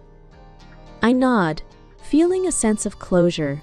Mark's choices led him here, and I no longer feel any obligation to worry about him. After the call, I sit with Lily, watching her play. The court's decision has given us a financial cushion, but more importantly, it's given us freedom. Mommy, look! Lily holds up a drawing of our house. Our home, she says proudly. I hug her. Yes, sweetie, our happy home. I realize then that this is just the beginning for us. A beginning filled with hope, strength, and the love we have for each other. The road ahead is ours to shape, and I feel ready to embrace whatever comes our way, with Lily by my side. I remember sitting on our old, squeaky porch steps, the paint chipping off like it couldn't wait to leave, just like Dad. Mom used to say he had wheels under his feet and a heart too big for any map. I never really got what that meant until the police came that day, saying Dad's truck was found abandoned by the side of some forgotten highway. I was just 7, clinging to Mom's skirt, not really understanding, but feeling the weight of her silent tears. Mom, Jane, was a fighter though. Without Dad, she took on double shifts at the local diner. I'd often fall asleep to the sound of her coming home late, trying to be quiet but never quite managing it. One evening, when I was about 12, I asked her, "Mom, why do you work so much? Aren't you tired?" She sat beside me, her eyes tired but kind. "Ella, we've got to make ends meet. Life's tough, but we're tougher, right?" I nodded, not fully understanding, but proud to be tough like Mom. Then came the hammer blow that was Mom's cancer diagnosis when I was 18. She fought it hard, but it was like trying to hold back the tide with a spoon. She passed away quietly, leaving me with nothing but memories and a stack of bills. College was supposed to be my escape, my dream. I managed to scrape together enough for the first year, but after that, I was on my own. I juggled classes with 2, sometimes 3, jobs, anything that would pay. One particularly grueling night at the campus library, I remember breaking down. I was alone, surrounded by books that seemed as heavy as the world on my shoulders. That's when I first met John. He walked over, his eyes full of concern. "Hey, are you okay?" I wiped my eyes, embarrassed. "Yeah, just college stuff." He smiled, a little awkwardly. "I get it. I'm John, by the way." "Ella," I replied, managing a small smile. That's how it all started with John. He was different, kind, and always there, like a steady rock in my turbulent sea. He didn't have much, but he shared everything he had with me, half a sandwich, notes from classes, even his old, battered laptop. We'd sit together, sometimes talking, sometimes just sharing the silence. It was comfortable, safe. I hadn't felt that way since Mom was around.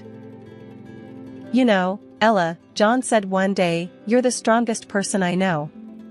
You're going to make it, I'm sure of it." I laughed, a bit bitterly. Strong? I feel like I'm barely hanging on. That's what being strong is about, isn't it? Hanging on, even when it's the last thing you want to do. I looked at him, really looked at him, and I realized he was right. I was strong, like Mom. And somehow, I knew I'd make it through, with or without wheels under my feet. College life wasn't anything like those fancy brochures. It was hard, gritty, and it tested you in ways you never thought possible.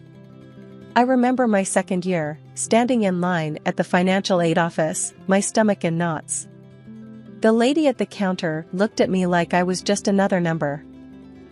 Next, she called out, not even looking up. "Hi, I'm here about my scholarship renewal." I began, but she cut me off. "If it's not renewed in the system, there's nothing I can do." Next. I walked away, feeling a mix of anger and helplessness. That's when I bumped into John again. He was always popping up when I least expected it. "Hey, Ella, everything okay?" he asked, his brows furrowed with concern. I shook my head. "No, not really. Financial aid's a dead end. Looks like I might have to drop out." John was quiet for a moment. "That's rough. But hey, don't give up. You're smarter than half the professors here." I chuckled, despite the gloom. "Thanks, John. I don't know what to do."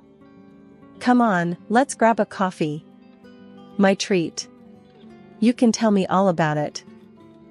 That coffee turned into many more. John became my go-to person at college. He had this way of making problems seem smaller, more manageable. We'd sit in the cafeteria, him with his endless optimism, me trying not to drown in my own worries. One day, he said, "You know, Ella, you should start looking for a job on campus.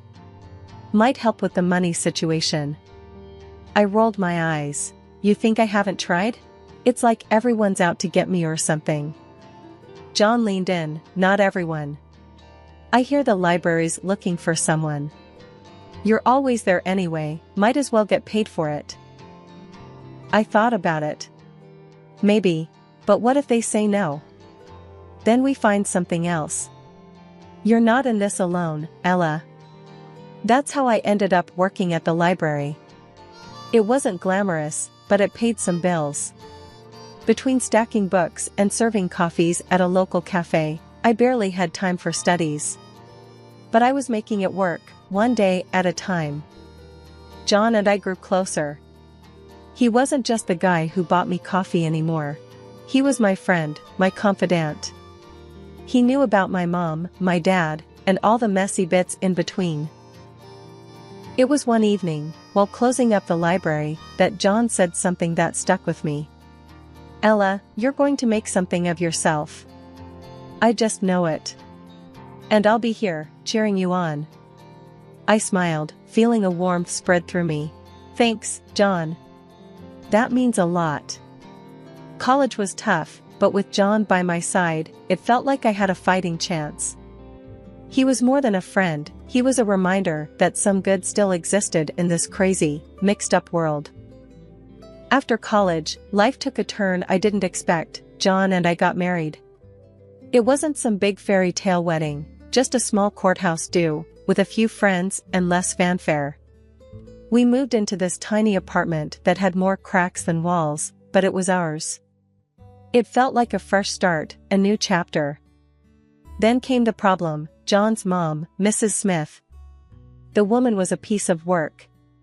The first time she visited our place, her nose wrinkled like she'd walked into a dumpster. "This is where you live," she said, her voice dripping with something that was half disbelief, half disgust. I tried to smile. Yeah, it's not much, but we're happy. She snorted. Happy? John, you can do better than this. And what about kids? You can't raise kids in this. John cut in, trying to ease the tension. Mom, we've talked about this. We're not rushing into kids. We're focusing on our careers right now. But she wouldn't have it. Every visit was a new complaint. The apartment's too small. The neighborhood's not good enough. Why isn't Ella cooking more? It went on and on. One evening, after she'd left, I turned to John, frustration boiling over. Doesn't it bother you? The way your mom talks about our life? John, ever the peacemaker, shrugged. She's just worried about us. That's how she shows love, I guess. That's not love, John. That's criticism. There's a difference. He didn't say much after that. It was like he couldn't see what was so clear to me. His mom's words were chipping away at us, bit by bit. Things got worse when she started hinting we should move somewhere better. I lost it one day. John, we can't afford some fancy place. Why doesn't she get that? John looked uncomfortable. She just wants the best for us, Ella. Maybe we could look at some other apartments, just to keep her quiet. Keep her quiet? John, when are you going to stand up to her? We're married. This is our life, not hers. He didn't have an answer. That silence said more than any words could. So, we kept living our life, in our tiny apartment, with Mrs. Smith's disapproval hanging over us like a bad smell. I loved John, but his inability to stand up to his mom was driving a wedge between us. It was like he was still her little boy, not a grown man married and making his own way in the world. As time marched on, so did our lives, but in different directions. I landed a job at a marketing firm, and it was demanding as hell, but I loved it. I was climbing the ladder, making something of myself. John, on the other hand, was stuck in the same old job, a manager at a local retail store. He seemed okay with it, but I couldn't understand why he didn't want more. One night, I came home late, exhausted but buzzing from a successful project. John was on the couch, glued to some TV show. I flopped down beside him. You won't believe the day I had. We landed the big account. John grunted, "That's great, Ella." I frowned, looking for some enthusiasm. "Aren't you happy for me?" He turned, a bit annoyed. "Of course, I am.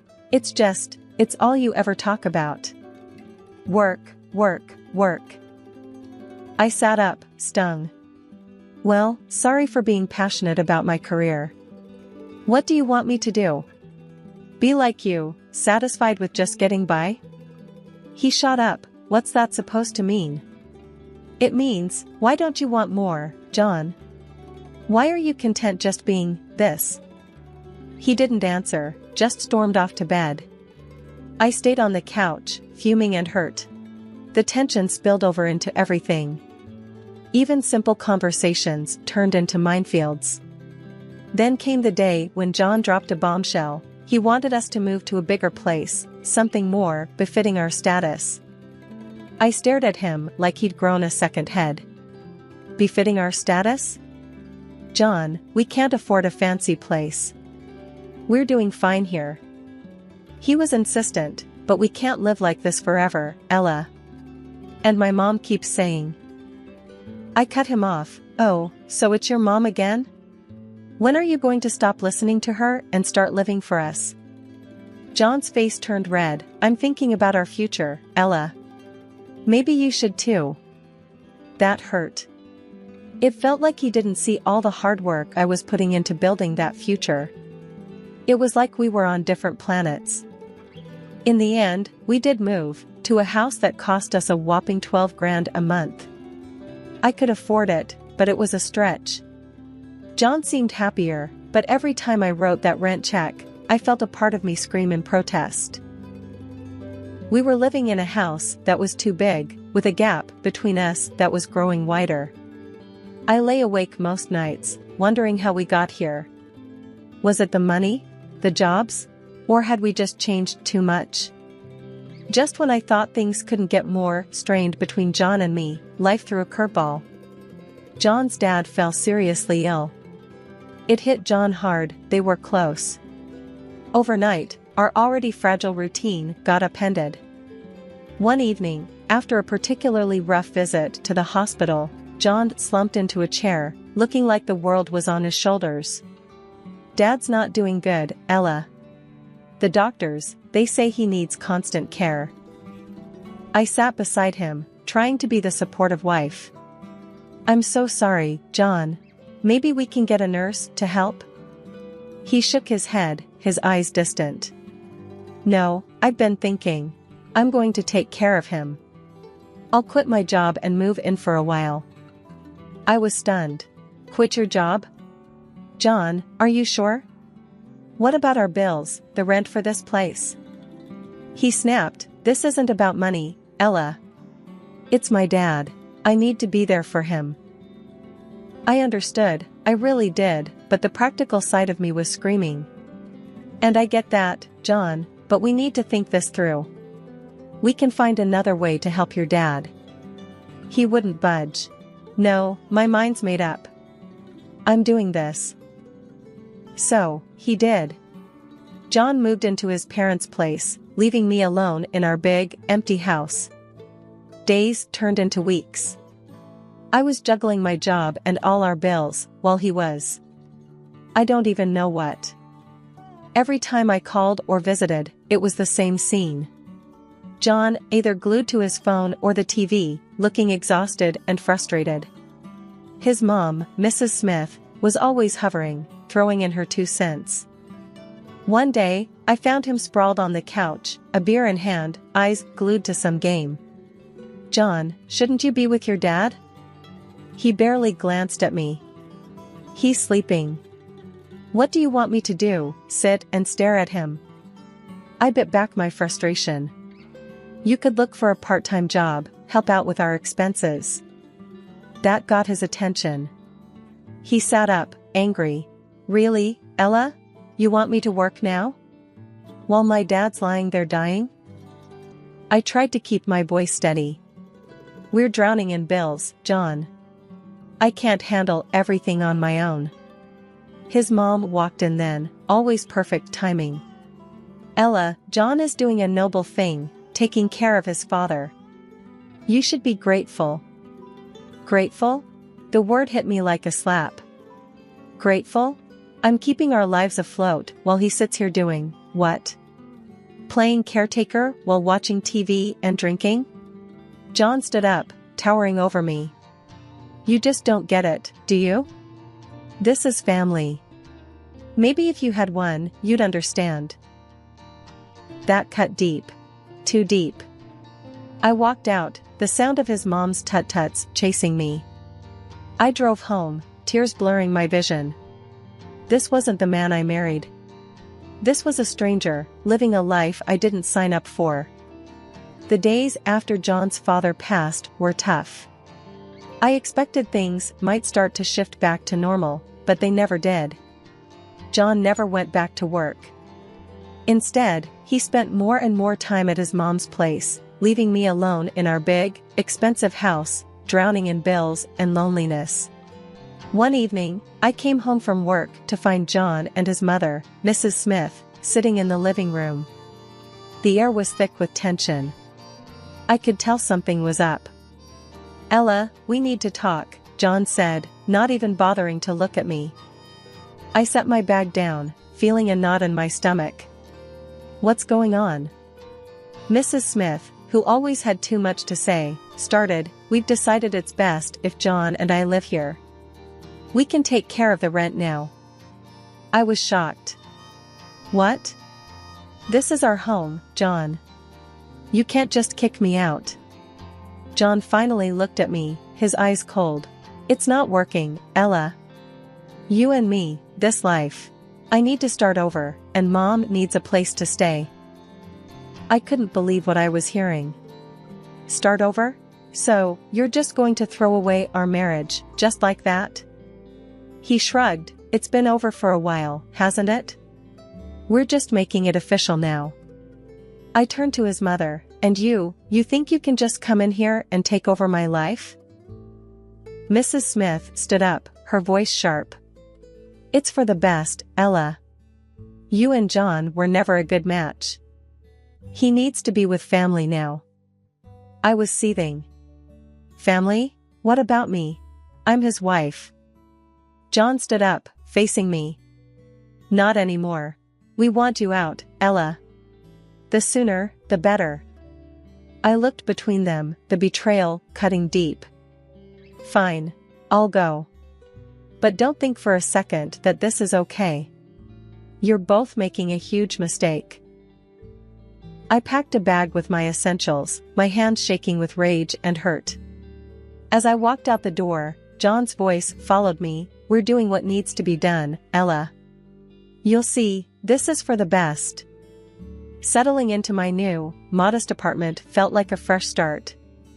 It was small, but it was a place where I could finally breathe, away from the stifling atmosphere of my past life with John and his overbearing mother.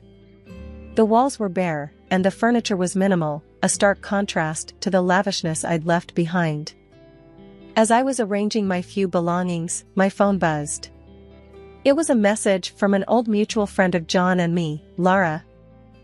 Hey Ella, have you heard about John and his mom? They're living it up. Expensive clothes, fancy gadgets. Wonder where all that money's coming from? I stared at the screen, a mix of curiosity and bitterness swirling in me. Where were they getting the money?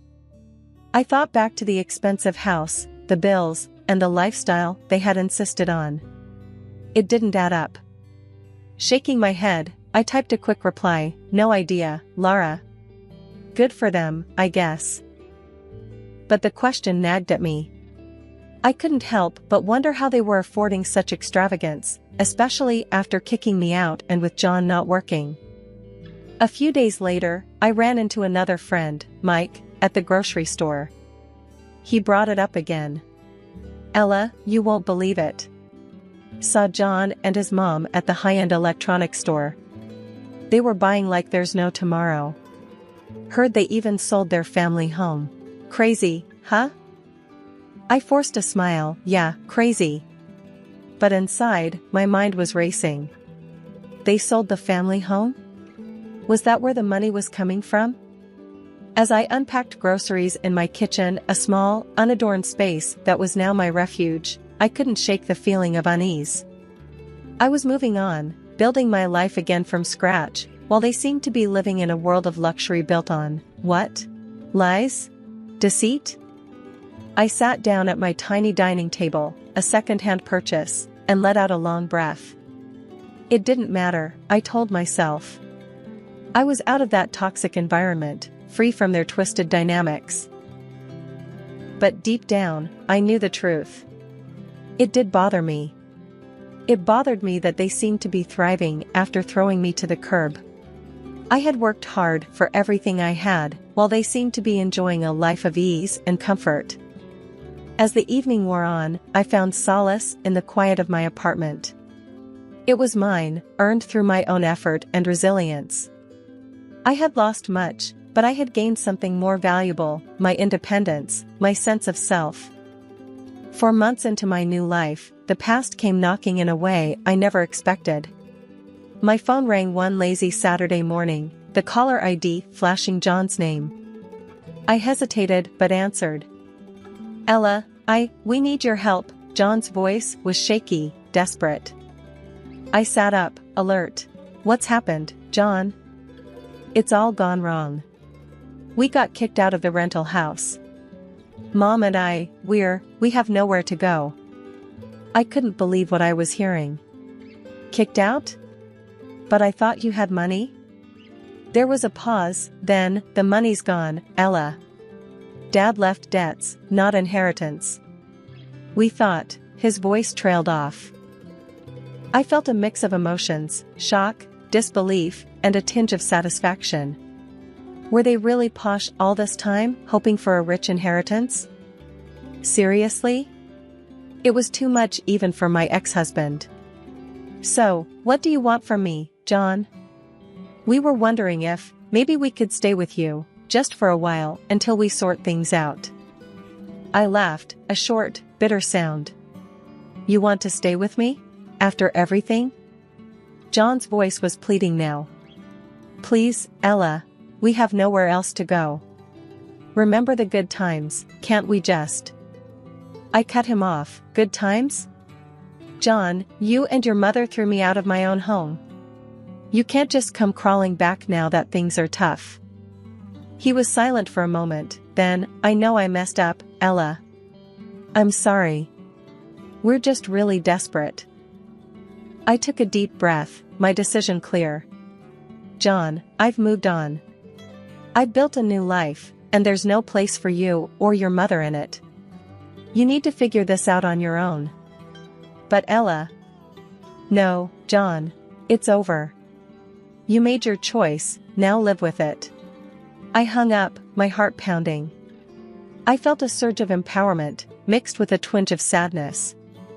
John, the man I once loved, was now just a voice on the other end of the phone, a reminder of a life I had left behind. Later, Laura called me. I heard about John and his mom. Are you okay? I smiled, feeling a sense of peace. Yeah, I'm more than okay. I'm free, Laura. Truly free. As I ended the call, I looked around my small apartment, my sanctuary. It was a far cry from the life I had with John, but it was real, it was mine. I had faced the worst and come out stronger. That night, I realized that this was my new beginning. A life where I was in control, where my happiness didn't depend on someone else. I had lost much, but in the process, I had found myself.